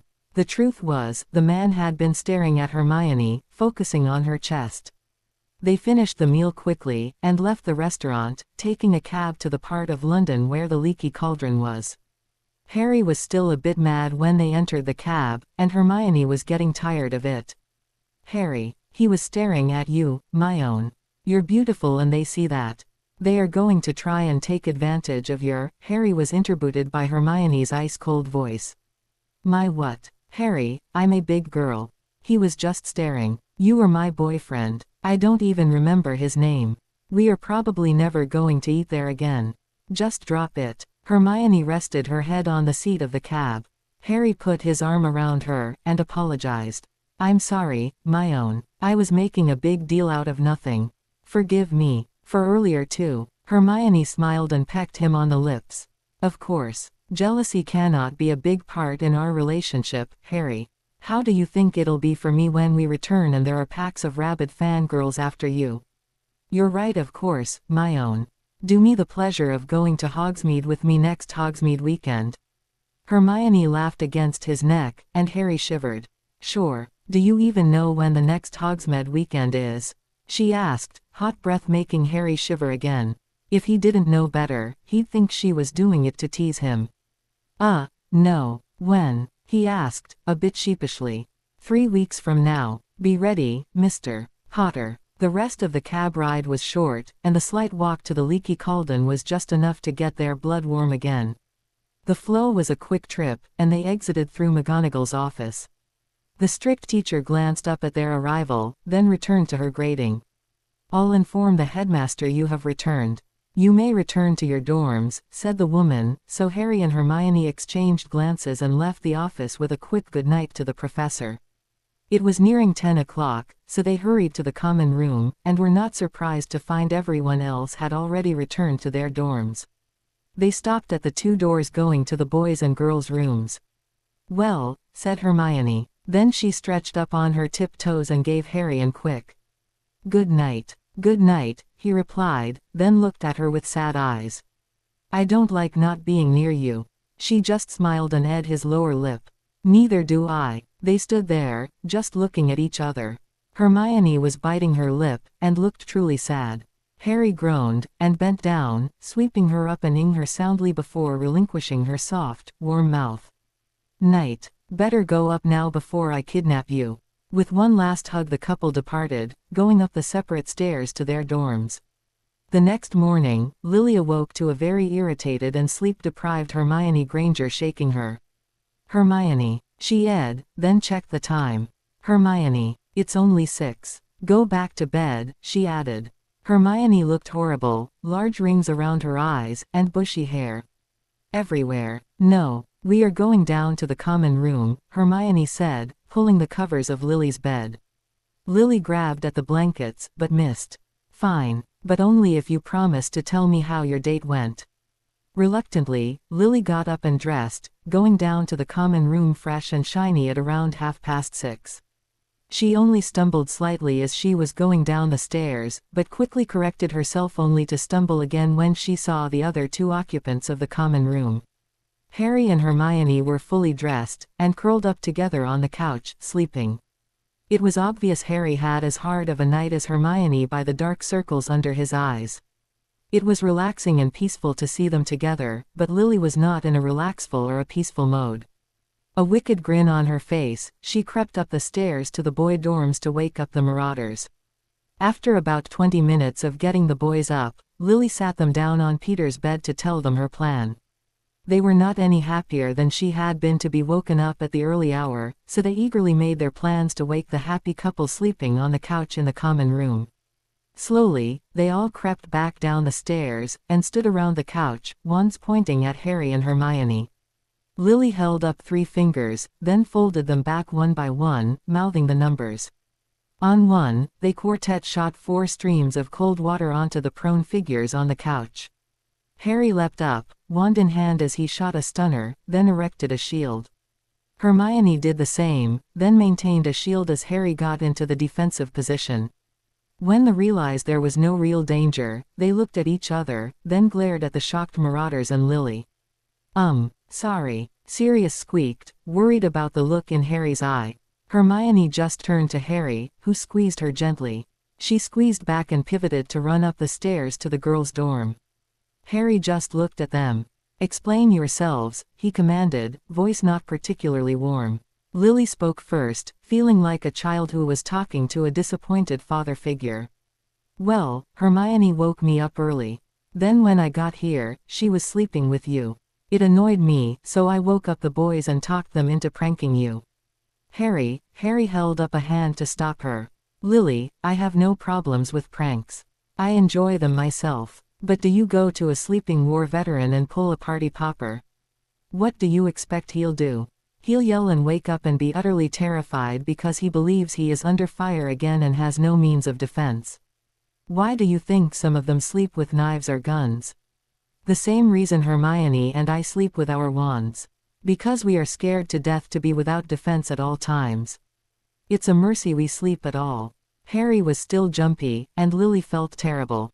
Before she could speak again, Sirius opened his obscenely large mouth. "But it's not like you were in the war or anything." James clapped a hand over his mouth before he could dig himself in even deeper. Instead of raging, Harry just collapsed down on the wet couch. "But we were. The first war hasn't started yet. The second war is worse than the one ahead ever was. If she didn't tell you, Hermione was held and tortured for months for information. Hell, I broke into Gringotts and flew out on a bloody dragon. We infiltrated the Ministry. We are as much vets as the men who fought in the Great Wars. We never lay in trenches, but we have slept knowing we might die at any time. Sorry. It was Lily, and she was crying softly. She then stiffened when she felt a small hand patting her back, but accepted the hug Hermione gave her. It's fine. We just overreacted. Just try to keep the pranks to when we're awake, Kay. After the dramatic morning, the group headed down to the Great Hall for breakfast. Hermione and Harry tried to keep what James called the spooky breakfast routine down, but ended up doing it anyway. The day was nice and clear, a perfect Christmas Eve. A thin layer of snow was blanketing the ground, and the air was crisp and clean. The group walked down to the lake, kicking up snow. James was the first to speak. It's a pity Wormy had to go home for break. He'd love to meet you, Harry. Lily stopped when she saw all the blood flow out of Harry's face. Harry grabbed Hermione's arm, and said, in a strained whisper that seemed like it was trying not to be a yell, "You didn't tell them. You didn't tell them that the bloody rat." Hermione reached up and clapped a hand over his mouth. "One more word, Harry, and you'll undo everything I've been working on. You are going to shut your mouth, and come with me." As she led the seething man away, she called, "1 second, guys," to the confused seventh years.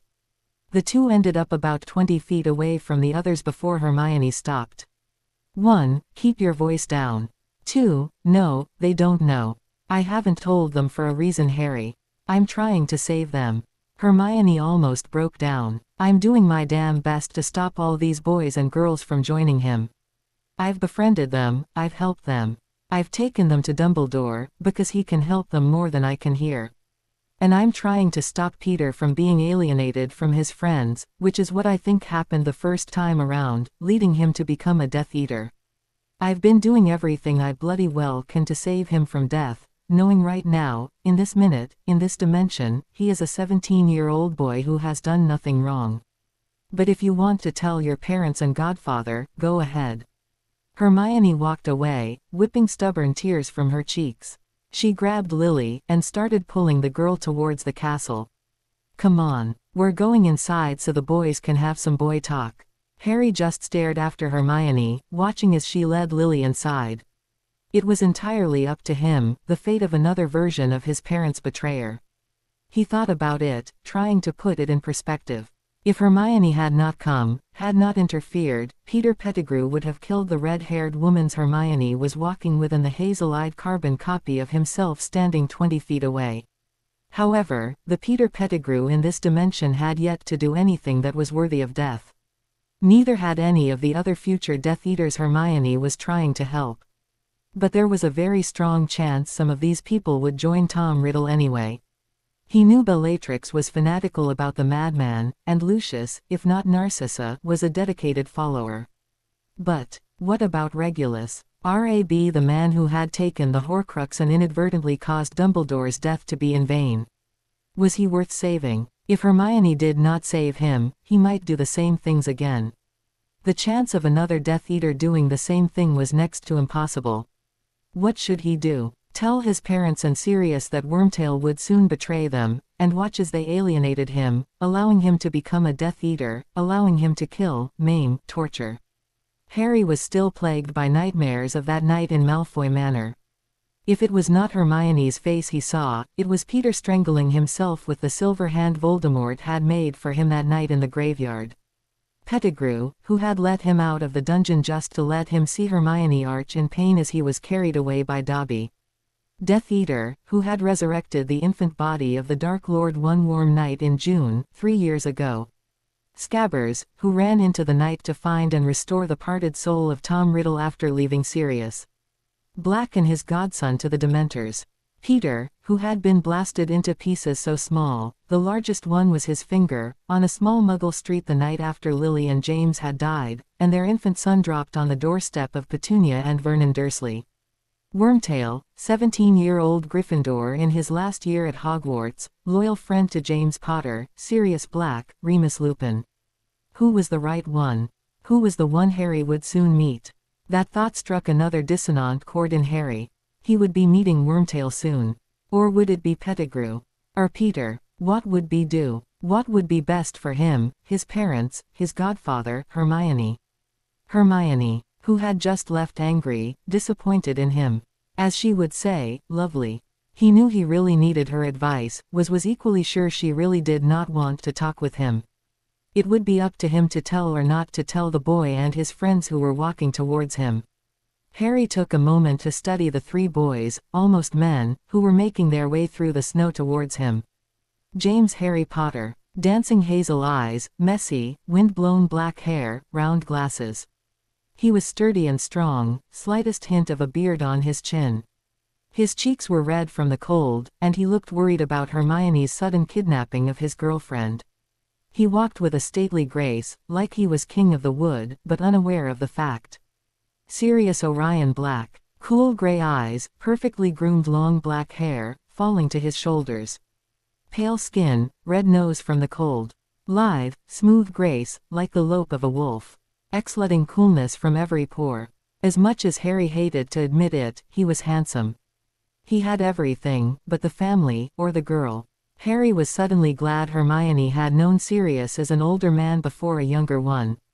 He wasn't so sure she would be with him otherwise.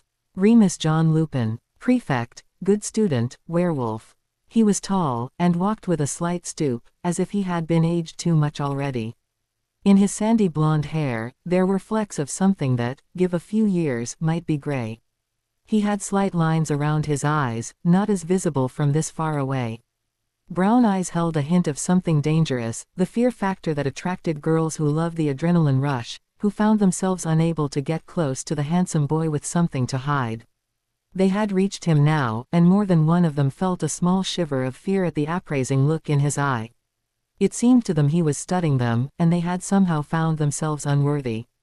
Sirius brushed back his intuition, and tried to smile. What was that about, mate?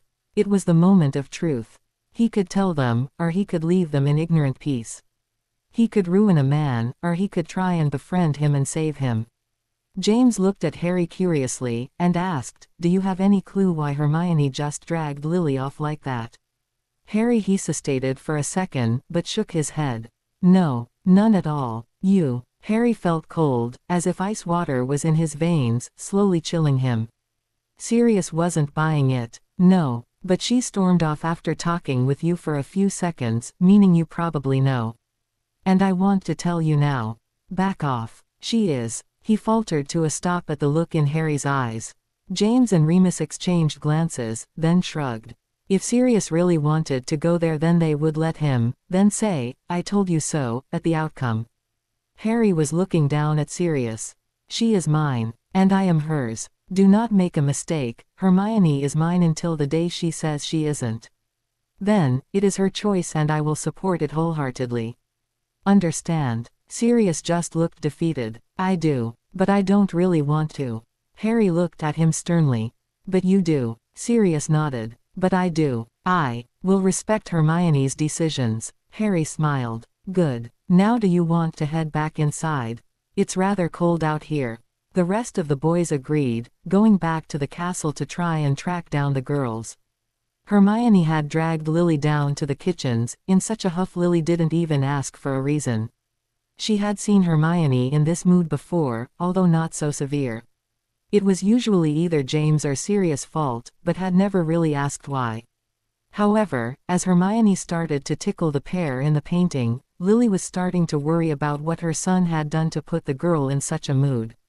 They were accosted by helpful elves, who wondered if they wanted anything from tea to a 12-course dinner. The girls sat down at the small table they were provided, and munched on some scones. Lily took an apprehensive breath, then began to talk cautiously. "Hermione, what was that about?" Hermione groaned, biting into the scone with malice. "It's about that cute idiot I'm in love with. He's going to have to make a major decision. It will mark his change from adolescent to man, if he makes the right choice. If he doesn't, it will prove to those who know him that he is nothing like the idealized version of his father he's been hearing about all his life." This left Lily just as if not more confused than she had been before. Well, the decision can't be that bad, right? I mean, it's not life or death or anything, she said, voice getting smaller and smaller as she noted the expression on her friend's face. The girl looked melancholy, as if she had the lines of 1,000 sorrows imprinted on her psyche and shadowing her face. Her eyes seemed like they had before Harry had arrived, filled with demons that a child of 17 had no right to possess. Hermione just shook her head, as if in a daze. Of course. Life and death, she cut herself off, gaze still staring out into space. If you'd excuse me Go Hermione, Lily said gently, rewarded with an absent-minded smile. She watched as Hermione drifted through the kitchen, leaving and heading off to wherever she went when she was in those moods. Is Miss done? Asked a diminutive elf, ears quivering. Yes, thank you. What is your name? Even though her attempts to free the elves in her 4th year had gone horribly wrong, she still enjoyed getting to know the elves of Hogwarts. Ever since she had given up the cause, she needed reassurance from every elf she met that they were happy. Libby, miss. Is Missy Miney done too? Lily choked back her laughter at the nickname for Hermione. Yes, Hermione's done. She never eats much. Libby nodded sadly. Yes, I knows. Missy Miney is too skinny. She is sick, inside. She needs. Libby stopped, blushing as much as a house elf could blush. Lily seized on the chance. What does Hermione need, Libby? The house elf pulled on her ears, gazing at Lily intently. You's promise not to tell Missy Miney. Lily agreed eagerly, waiting for Libby to speak. I promise, Libby. What does Hermione need? Libby leaned in, whispering. Missy Miney needs us and love. She needs babies, the house elf said, nodded. Missy Miney needs babies to makes her happy again. And Missy needs friends. I knows a girl like Missy. My old mistress, before she died and I comes to Hogwarts. Missy Miney needs babies and a master potter. Not your master potter, the one with pretty eyes. She needs pretty master potter to make her babies. Libby finished nodding. In the world of a house elf, everything could be solved with either food or babies. Since Missy Miney didn't want food, she must want babies. Lily sat back, trying to hold in her laughter. It was so like a house elf to suggest babies to solve a problem. Thank you, Libby. I'll tell Hermione your suggested remedy. But do you think you could do me a favor? Almost 20 minutes later, Lily found Harry sitting in a window seat, facing the window. He was gazing out at the snow-covered lake. It was the same window Hermione had been sitting at when she had met Severus Snape in this dimension. Harry, seeing his mother friend out of breath and heading towards him was enough to break him out of his thoughts. Lily, do you know where I would find Hermione? His hopes were raised for a few precious seconds before red hair was flying as Lily shook her head. No, but I know she is upset and I know what you are going to do. You are going to find her, tell her whatever decision you made, hope like hell you made the right one, then tell her you've arranged a romantic picnic for the two of you. Then you are going to go back to the tower so I can help her get ready, and you are going to take her to the picnic. Lily smiled at him, and Harry smiled back. He turned to go look for Hermione, but turned around. Where's the picnic, Lily? He asked, blushing. In what the house elves called the come-and-go room. They said you would know where it is. Lily grinned. What would you boys do without me? Harry just grinned back. Thanks, he shouted over his shoulder as he ran down the corridor, going to the one place where he knew Hermione would be. Before, he had had no clue what he would do when he found her. He thought she was mad at him, and was probably going to hex him. At least now he had a plan. The walk to the library only took a few minutes at the speed he was going. If you entered the Hogwarts library, there would be stacks and stacks of books going in every direction. At the very back of the library was a large window seat that looked out towards the Forbidden Forest. It was Hermione's favorite place to study, and one of her favorite places to study. He knew he would find her there, looking out onto the grounds. It was just as he had suspected when he walked to the back of the library. Hermione was there, curled up on the window seat, knees drawn up and chin high in the air, trying hard not to let any tears escape her very wet eyes. Silently, he walked up and sat down across from her, just waiting for her to look at him. It took a few moments, but Hermione was the first to speak. What did you do? However, she still refused to look at him. It would make her break down her walls if she looked into those emerald eyes again. Nothing. They know nothing about the rat. Finally, agonizingly slowly, she met his eyes. Thank you. Of course. They sat in silence for a few more moments before Harry spoke. Did you really think I would tell them? Hermione shook her head. No, but I wasn't sure. Why? She looked out to the forest again, and Harry almost cursed in frustration. Because I don't know you as well as I did before. Because I missed months of your life. Her voice was small, and sounded frightened. Harry groaned lightly and pulled her toward him, turning her around and wrapping his arms around her, resting his chin on her head. My own. I missed months of your life too. I don't know every single thing about you like I did before. But I still know enough. People change. I've changed, you've changed. But we are still the same people inside that we were when we were 11 and defeating trolls. Are 13 and rescuing convicts. Hermione, I love you, and I trust you. If you don't want me to do something, just tell me. I won't do it. Hermione Jane Granger, I will, and do trust you with my life. If you think I am about to make a bad decision, tell me. I learned my lesson at the Department of Mysteries. Harry hoped she would understand. It tore his heart apart to think she would not want him anymore.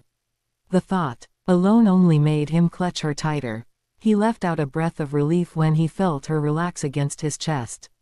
His arms were around her stomach, and he could feel when she let go of the tension. He felt her move under him, and lifted up his head so she could turn around. He was met with vulnerable brown eyes staring up at him. Promise. He was confused. Promise what? Promise you'll love me forever. Heat rushed through his body, and he tried to show it in his eyes. I promise. I will love you, Hermione Jane Granger, forever and always. Harry smiled down at her, and she smiled up at him, prompting him to her. Though was sweet and slow, a reaffirmation of love. When they finally broke apart, Harry stood up, Hermione still in his arms. Will you do me the favor of dinner in the room of requirement tonight, milady? He said, sweeping a bow. Hermione, instead of smacking his arm like he had half expected, just cursed and replied, of course, my lord. Hand in hand, they set off to the common room, so Hermione could be made perfect by Lily's flawless makeup brush.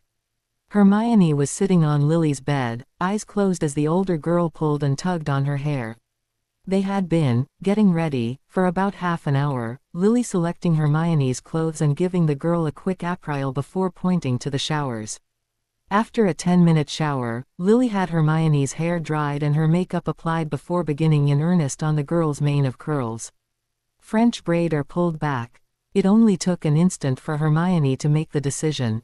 Harry had said he liked her hair pulled back. The conversation idled for a bit, until Lily recounted a small portion of her conversation with Libby. I was worried, and so were the house elves.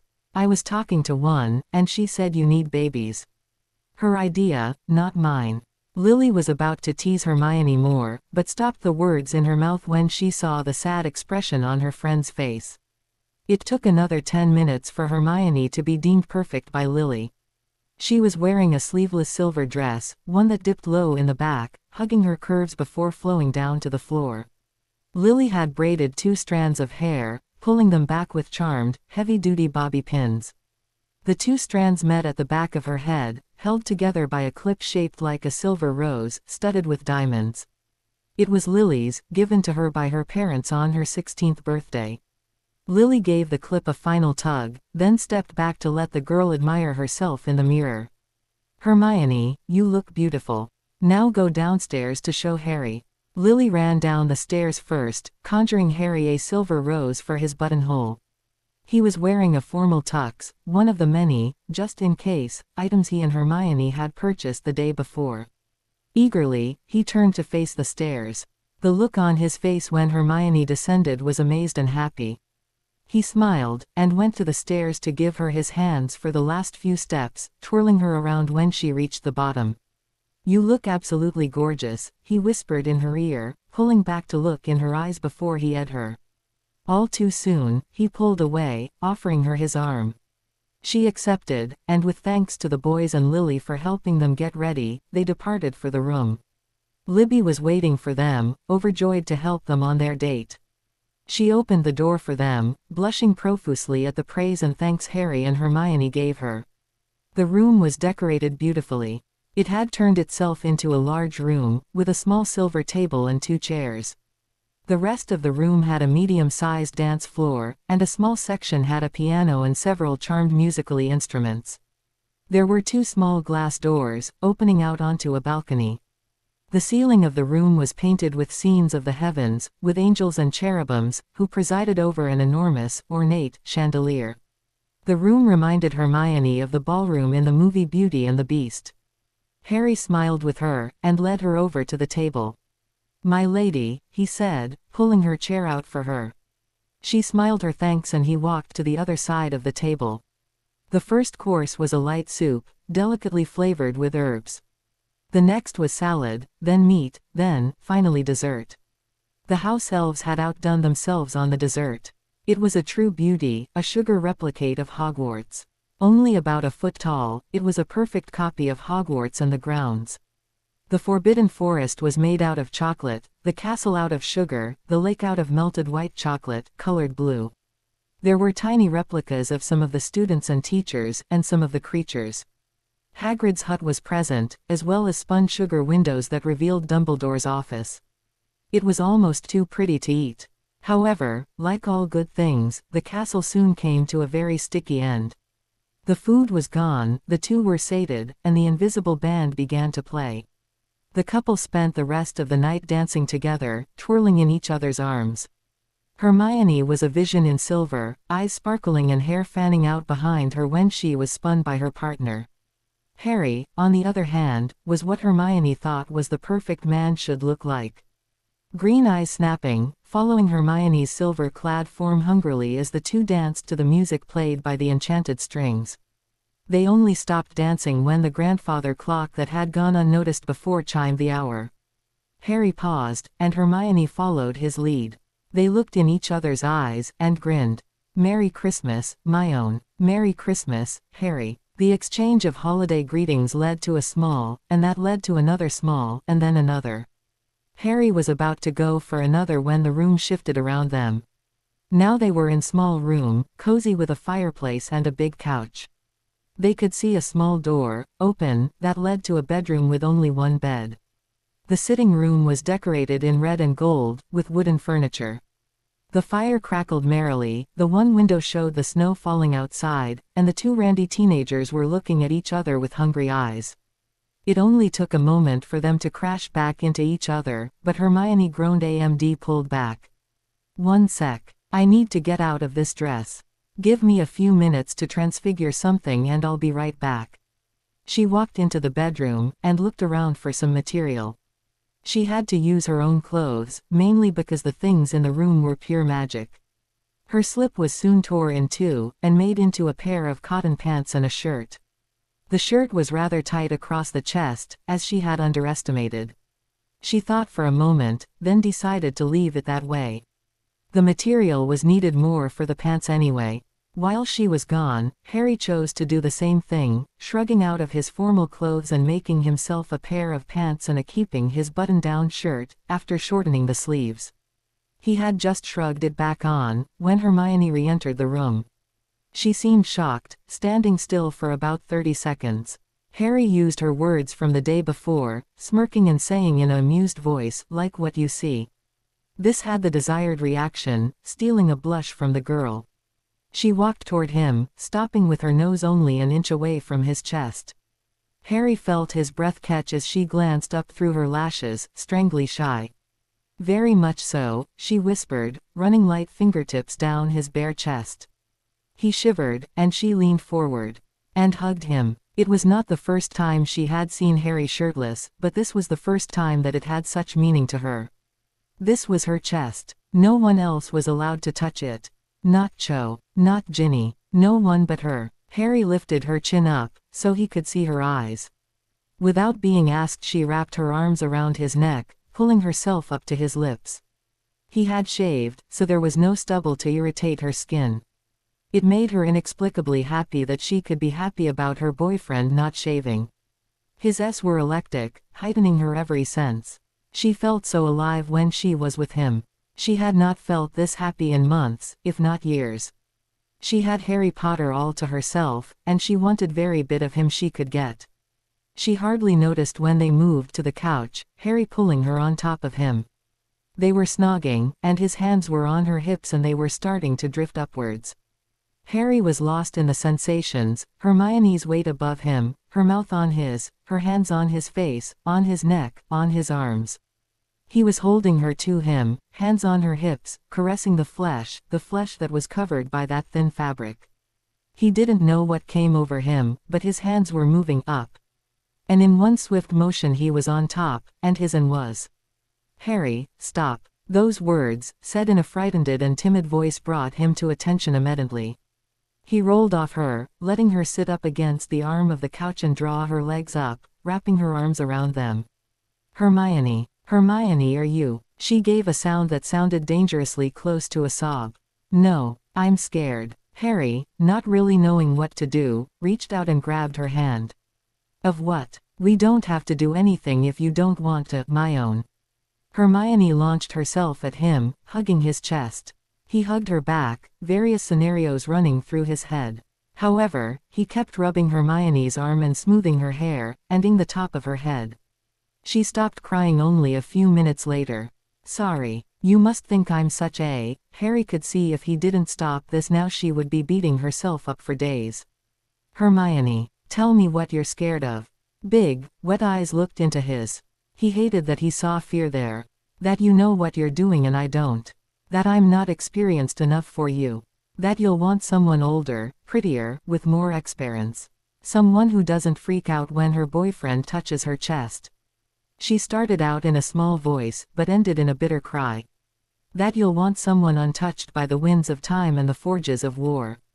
Or that you'll want someone pretty and experienced like Cho, or someone fun and popular like Ginny." Harry felt like laughing, but quelled it out of respect for Hermione. "I want you. I don't care if you don't have the experience other girls do." "Scratch that. I do care. If anyone touched you, I'll rip their balls off."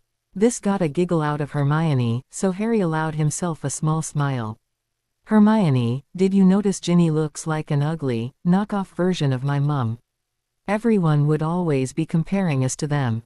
And Hermione, if I have to tell you every day of your life that you are the most beautiful woman, inside and out, that I have and will ever meet, I will. And I have been molded in the forges of war and eroded by the winds of time. I wouldn't want anyone who hasn't gone through the same things I have. And that narrows down the list to you or Ron. And unless you know something you aren't telling me." He let his voice trail out, and Hermione gave another small laugh. "Thank you, Harry. It's just, I know," he said, voice cracking. And he did know. He had heard that phrase before, or something like it. It concerned him, that she would be concerned. About what he had done with other girls. On their date, she had said he was just as new to this as he was. He had taken it to mean heavy snogging and petting. But it appeared he was wrong. But he had waited this long for her. And he would wait forever for he if he had to. "Harry." Hermione's voice was finally relaxed, and maybe even happy. He was pleased, and slightly curious to what she wanted to ask. "Yes, my own. Have you thought about what's going to happen when we return? In the summer?" Harry was silent for a minute.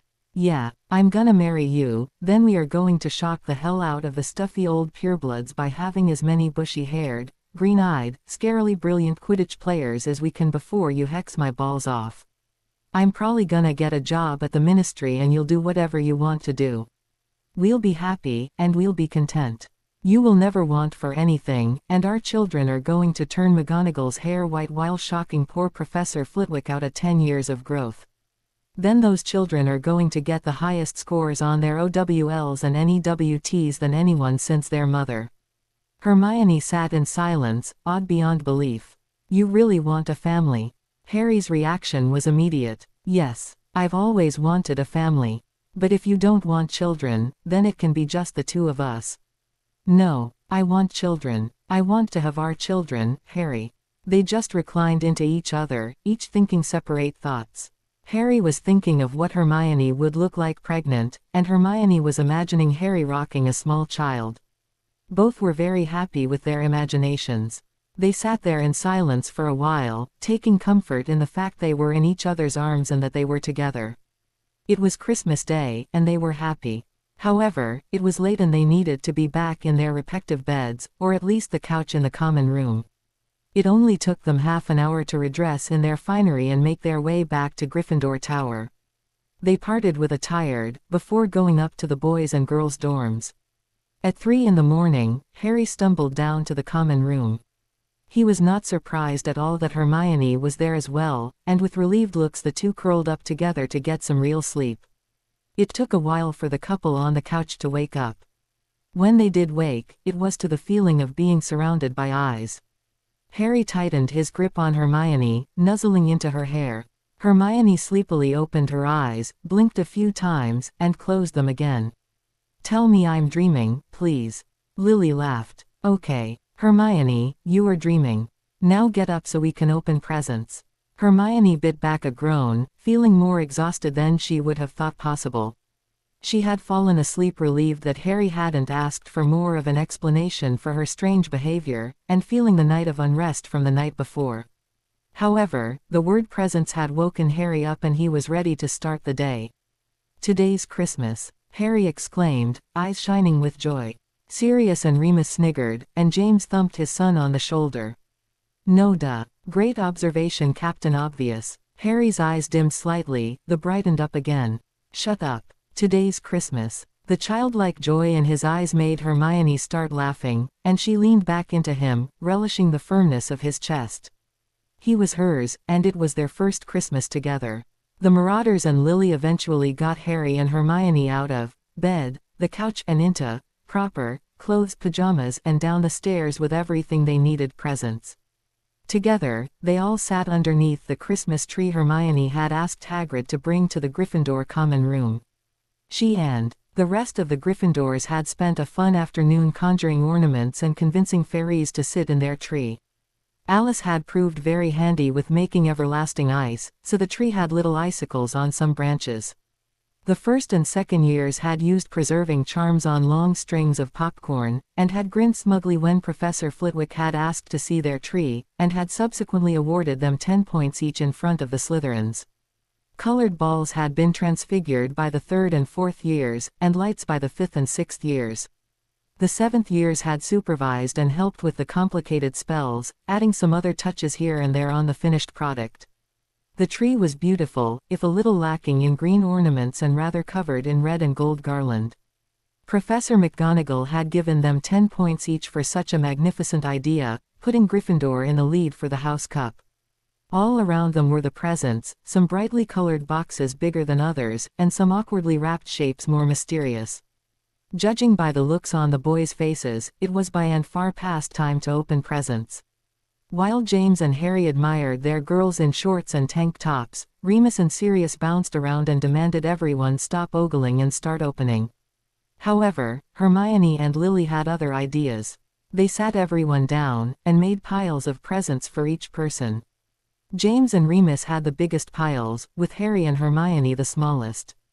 But no envy was shown, and no glares given, which was a welcome change for Harry and Hermione. Except for the 6th year, Harry and Hermione had been with Ron for every Christmas. He had always shown his jealous nature by glaring at Harry for the gifts he had been given, even though his pile was considerably larger. Finally, everyone had a pile of presents in front of them.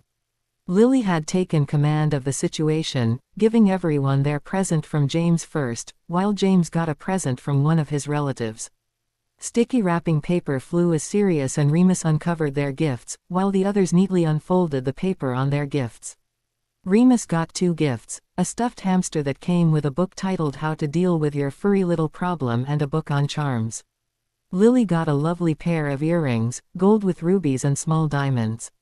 Hermione got a gold charm bracelet, with a small golden stag charm. Harry got Quidditch equipment fit for a seeker, replacing the set he had lost. Sirius also had 2 presents. The first was a pair of tidy whities, with second being the most curious present. It was a key ring, with 4 keys on it. Sirius looked up and James, emotion in his eyes. "Prongs." James smiled solemnly. "One is to my parents' house. One is to Andy's house." One is to the house your uncle left you. And one is to a flat in Wizarding London. I borrowed a bit from you vault to buy it. But I thought you wouldn't mind. Hermione had to look away for a moment when Sirius embraced James. The two boys' men really had a friendship more complex and tragic than Hermione and Harry, or even Harry and Ron, had or would ever have. The two had been through so much together, and would go through so much more before being violently separated. After a few discreet tears had been wiped away, they got back to the gift-giving. Lily gave her presents first. A stuffed wolf for Remus, who had sworn he was in love with Hermione after the first full moon. He liked a slightly large wolf over the bloodthirsty monster. A bottle of expensive cologne for James. A stuffed dog for Sirius. A small bottle of the same cologne for Harry. A locket charm for Hermione, that opened to a picture of Lily and James. Lily opened a present from Petunia, a Muggle book. Called, So, You Want to Be a Wizard. And a note that made Lily wipe her eyes. Sirius went next, excitedly handing out his presents. Hermione got a small golden grim for her bracelet, and Lily got a lovely dress that matched her earrings. Remus was given a large box of Swiss chocolate, and Harry, a box filled with pictures of the Marauders and Lily in all their years in Hogwarts. It had really hurt him to find that Harry had never known his parents, and only some about himself and Remus. That was the best gift he could have given Harry, and Hermione gave him a huge hug and smile for his thoughtfulness. Harry gave Sirius an unexpected hug, which the boy accepted with grace. James was given a pair of boxers, and a wizarding watch. Remus, gifts were not as expensive, with Lily getting a bracelet to match her present from James, and Hermione a wolf for her bracelet. Harry was given chocolate, as was James and Sirius. Hermione's gifts were a bit different. James was given the set of James Bond books they had gotten for him, and Lily was given the necklace. It was a pretty piece, that matched the earrings and the bracelet. In the center was a large ruby, big enough to make the girl gasp, but not too big to stop her from wearing it every day. As Hermione gave it to her friend, she leaned over to whisper in her ear. Lily, if you are ever in trouble, this necklace has the strongest protections Harry and I could put on it. If you hold the ruby in your hand and shout, mercy, it will turn into a portkey that will take you to a safe place. Okay. Lily looked at Hermione, wide-eyed, and nodded. The gift-giving went on, with Remus getting a shrunken trunk, that when enlarged, held 3 months' worth of wolfsbane, as well as several bundles of ingredients and a list with clear instructions. When asked, Hermione smiled. I would have put more wolfsbane, but it only has a shelf life of 3 months. I gave you instructions on how to make it, and all the ingredients you'll need except 2, which need to be fresh. It's from me and Harry. Remus was satisfied with this answer, and was amazed at what the trunk gave him. Sirius was also overjoyed at his present from Harry and Hermione. They had gotten him a motorcycle, the same kind he had originally purchased. The motorcycle was shrunken, ready to be enlarged with just a spoken word. The two made him promise to only unshrink it after the school year ended, explaining how the magic at Hogwarts would hurt the delicate engine. How did you know? Sirius started to ask, but shook his head.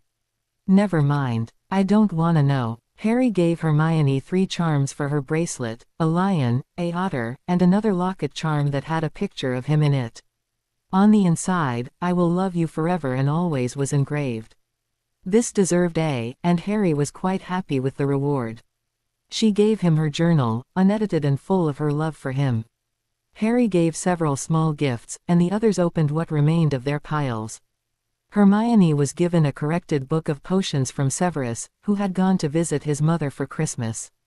She was also given presents from some of her Slytherins, and some of her other students. Peter had not sent her a charm, and for that she was grateful. Instead, he gave her a book. The girls she shared the dorm with also gave her small things, and some of the other Gryffindors gave her small presents. By lunchtime, everyone was starving and trooped up to their rooms to change into clothes appropriate to go out in. When they met again in the common room, Harry and Hermione looked at each other, and broke out in laughter. What is it? Asked the others, already used to the seemingly random bursts of laughter from the pair. Hermione answered for Harry. He's finding it weird to not be wearing a Weasley sweater. I am finding it weird to not be missing the Weasleys. It is a very strange situation for us. Strange situations shrugged off. Lunch was a fun affair, with the boys putting on shows and antics on for the girls, who clapped, and occasionally gave S. The professors watched with amazement as Hermione laughed and clapped, cheeks red and tired from smiling, and eyes bright and happy. "You were right, Minerva. She does look totally different," remarked Slughorn. "Of course I was right. It is the new Potter who just arrived. I swear, that girl is head over heels over him. They almost knocked me down the other day, yelling and laughing like hooligans." This surprised all the teachers in the vicinity. Miss Granger acting like a hooligan. "I never. Miss Granger. I don't quite believe that, Minerva. Hermione Granger. Impossible." McGonagall just shook her head. They were running in the halls, laughing and shouting like little rascals. But I must admit, it was a pleasant change. I've never seen her act so unreserved. It is a strange sight to see a smile on that girl's face, that's for sure. Pomona shook her head. "Hermione smiling. She smiles often enough, and she has before." Professor Sinestra looked at her colleague thoughtfully. "Yes, but they haven't been true smiles. Her eyes always looked so sad." Slughorn chuckled. "Except when she looked at Potter. I thought she had a crush on him. But I'll be waiting to see what happens with young Severus. He stormed out of my classroom without a backward glance one afternoon. I had a chance to see what angered him so. Mrs. Hermione Potter was written all over that girl's notes, or what she thought could pass for notes. However, she did manage to brew a perfect polyjuice, so I couldn't complain. Anyway, the poor boy was so happy when she reassured him she didn't like James Potter, it was funny." Minerva gave a rare smile. "That girl is a true character. She always helps her friends, always helps people she doesn't even know, and gives up almost all her time to do good for others. Yet, she never acts like any of the other teenagers her age, even the mature ones like Lily Evans. That girl acts like she's been on this earth for 100 years. Sinestra just laughed. "I wouldn't doubt it, Minerva. That girl is the brightest witch I've seen pass our doors in all my years of working here. I've never seen a student's grasp the Eotian complex so easily. That brain of hers is going to do great things one day." Flitwick eagerly jumped into the conversation. "Her heart too. I was amazed at how much time and effort she devotes to the students I asked her to tutor. She did what I could not get Crabbe and Goyle to understand, over 50 charms. They'll never be much good at them, but they can do them well enough to achieve an E on their exams. I've had at least 7 sets of parents in my office asking what I've changed. They were so surprised when they got the progress reports and their children passed." Slughorn nodded sagely. "Miss Granger is a godsend for Hogwarts, that's for sure. But the young lady can be rather strange at times, no?" This led the trains of though off in another direction, one that the professors had often thought of, then discarded. But presented with an opportunity, they were eager to spout off their thoughts. "Oh yes, indeed. That girl barely eats. She is a stick." This came from the round herbology professor, who gave the smiling girl a worried look. "And she'll snap at someone for the strangest reasons. The only time I've seen her truly angry was with the Skeeter girl. She's got the strangest habits. Scanning the room like a cornered rabbit, wand always in hand, reminds me of Moody. Never sleeps, that girl. I've seen her go for days without sleep." "You have?" "Yes. She had horrid nightmares, and was wandering the halls. I asked her why she was out, and she said that if she fell back asleep, she'd wake her dorm mates with her screams. Told me in a perfectly calm voice that sometimes in her dreams she couldn't stop them from coming out and she didn't want to disturb her dorm mates. I asked her if she wanted some dreamless sleep and she refused. She said she didn't want to become addicted to the stuff. Told me as serious as you please that if she started she wasn't sure if she could stop, but it would be nice if she didn't dream for once. Then she shook her head, and said, but that would also mean I wouldn't get the good dreams. They do come every once in a while, and asked if she had to go back to her dorm. Did you send her back? Yes. I really wanted her to get some sleep.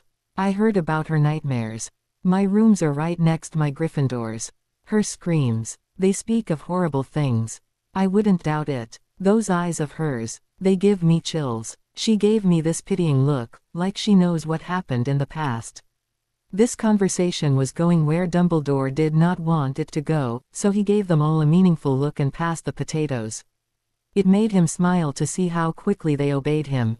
As soon as lunch was over, the 16s headed back to the common room, content to stay inside all day. While the snowstorm outside was nothing close to a blizzard, it was still far too cold and windy to head outside without any real reason. They passed the time playing various games, or doing homework.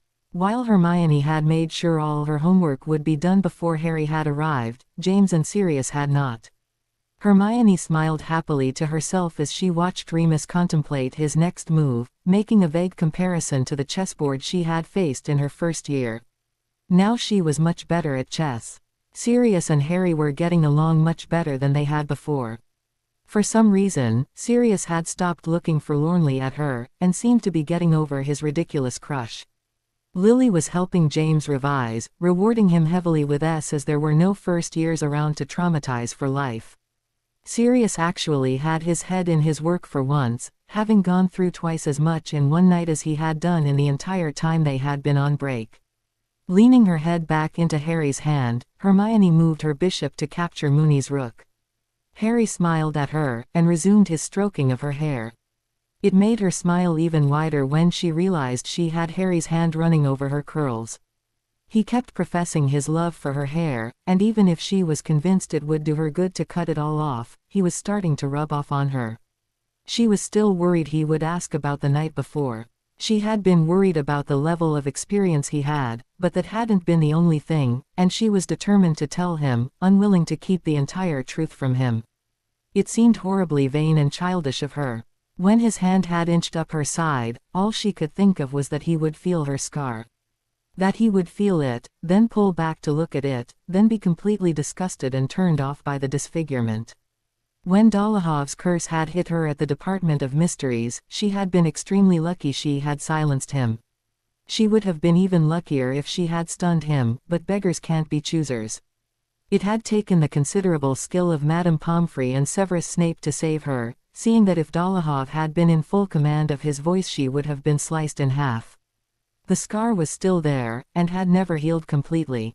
It ran from her lower back across her left hip, going in a thick line over her stomach and between her breasts over her right shoulder.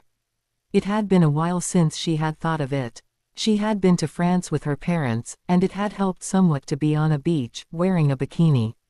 However, an incident in their 6th year had brought it to the forefront of her mind whenever she dealt with boys she liked, especially Harry.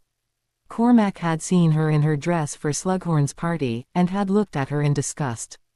"Are you really going to leave that uncovered?" he asked, staring at her shoulder. "What?" She hadn't known what he was asking at first, but when he gestured to her scar she flushed, then asked quietly, "Do you want me to cover it?" His reaction was immediate. "Of course. Don't think I'm gonna date you if you go around with that in public view. You are going to do something to it later, right? Like cosmetic potions or whatever muggles use to change their appearance."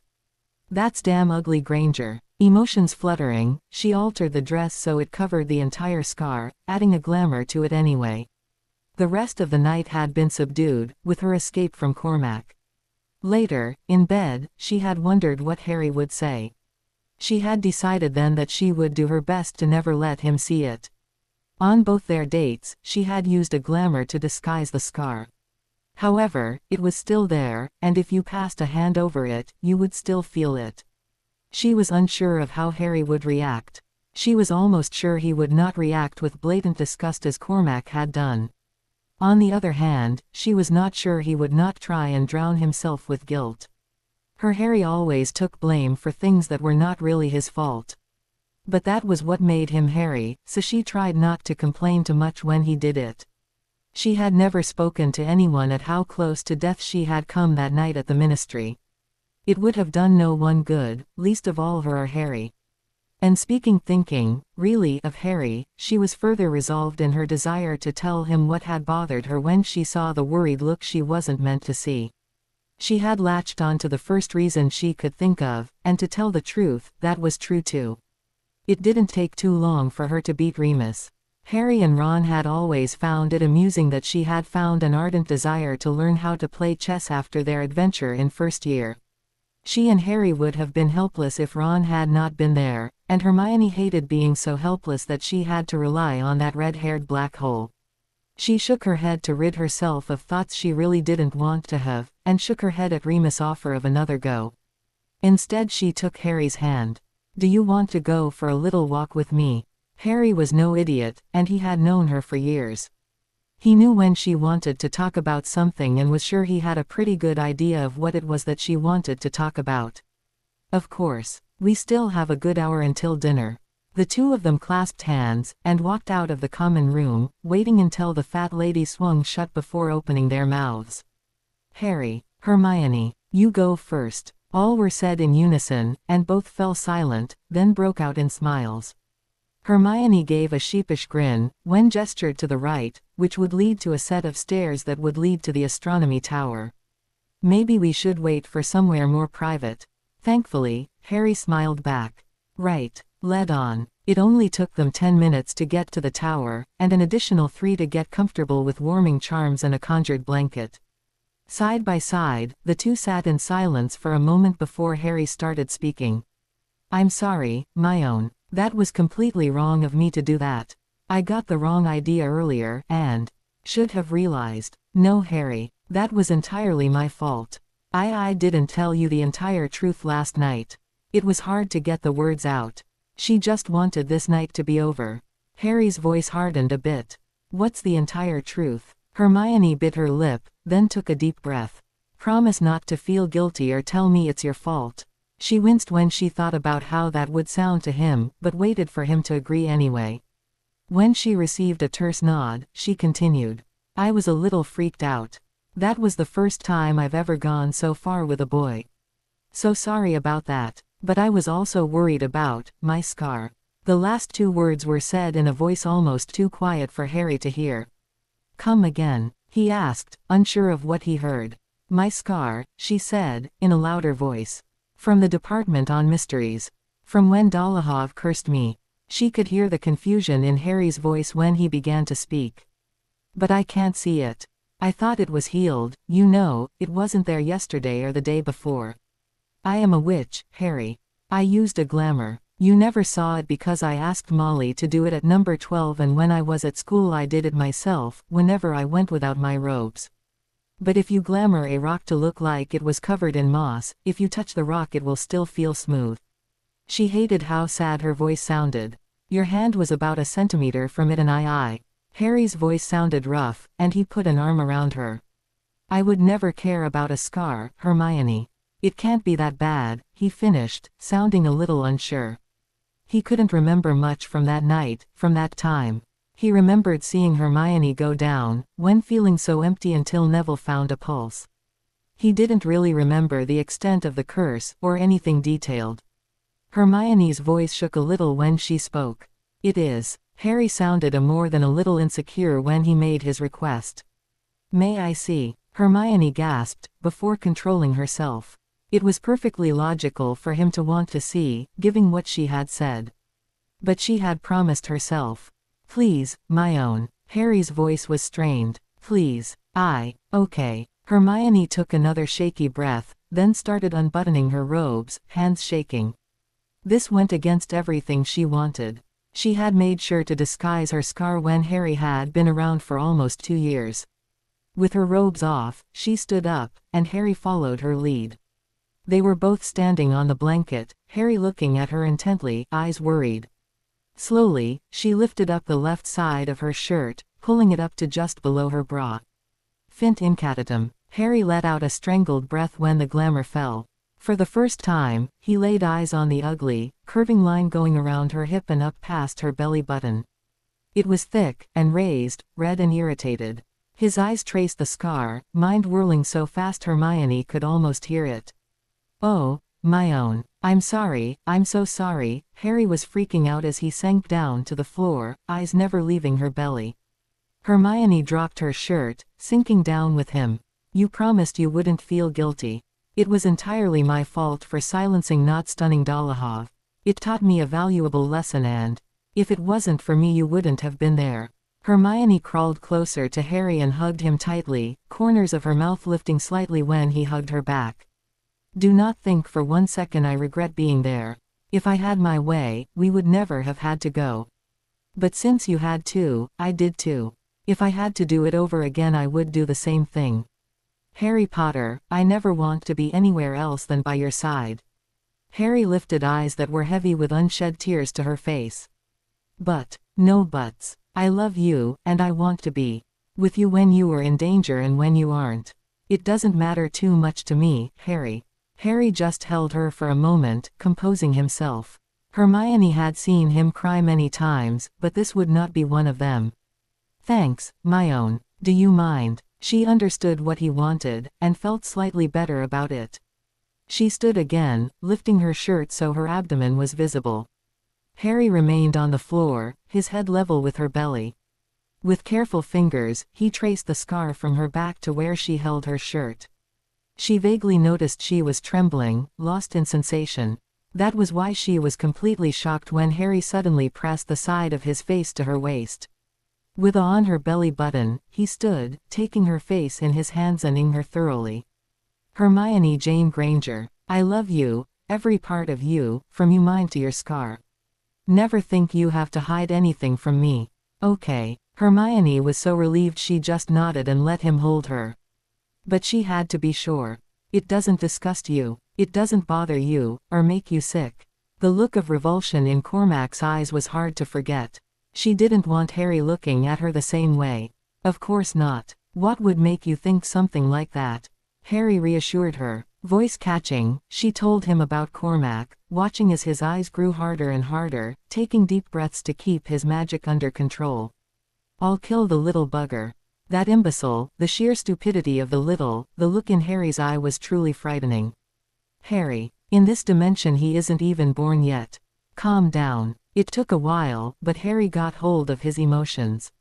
I'm sorry, my own. I'm sorry that I was so thick that you even had to consider going out with that walking pile of human-shaped shit.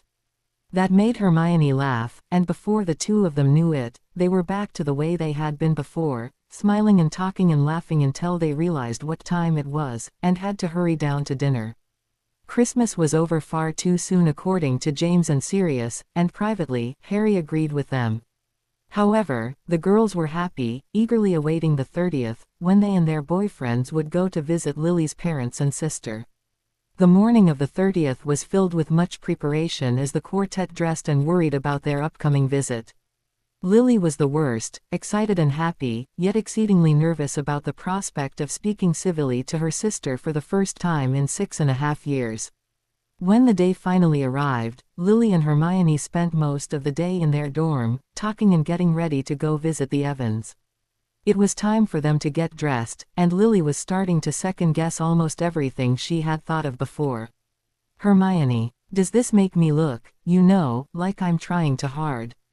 It was very hard for Hermione to see her friend so worried and unsure of herself. You look fine, Lily. Here, turn around so I can zip you up. Lily was dressed in a nice dress, red, with long sleeves and a longer hem than the girl was used to. She was wearing the gifts from her friends, and looked beautiful in her finery. Hermione was wearing her charm bracelet, and a nice pair of earrings. A nice dress also did her service, an old dress of Lily's that had been transfigured to fit her. It only took the girls a few minutes to do their hair, Lily and Hermione both choosing to leave it down. Subtle makeup applied, Hermione led the way down the stairs to the common room. James and Harry were waiting, and both were balls of nerves. Harry was, understandably, not very happy about seeing his aunt again, and James was nervous about meeting Lily's parents. But they all wanted to be there for Lily, so the uncomfortable party made their way to McGonagall's office, where they flowed to Hogsmeade, James apparating Lily and Harry and Hermione apparating themselves to a park 2 minutes from Lily's house.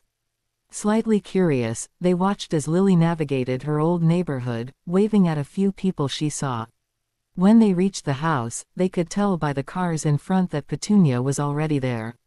Taking a deep breath, Lily rang the doorbell, smiling slightly as she listened to it echo through the house. To be continue. I hope you enjoyed this story. Also remember to subscribe and like this video. See you in the next video.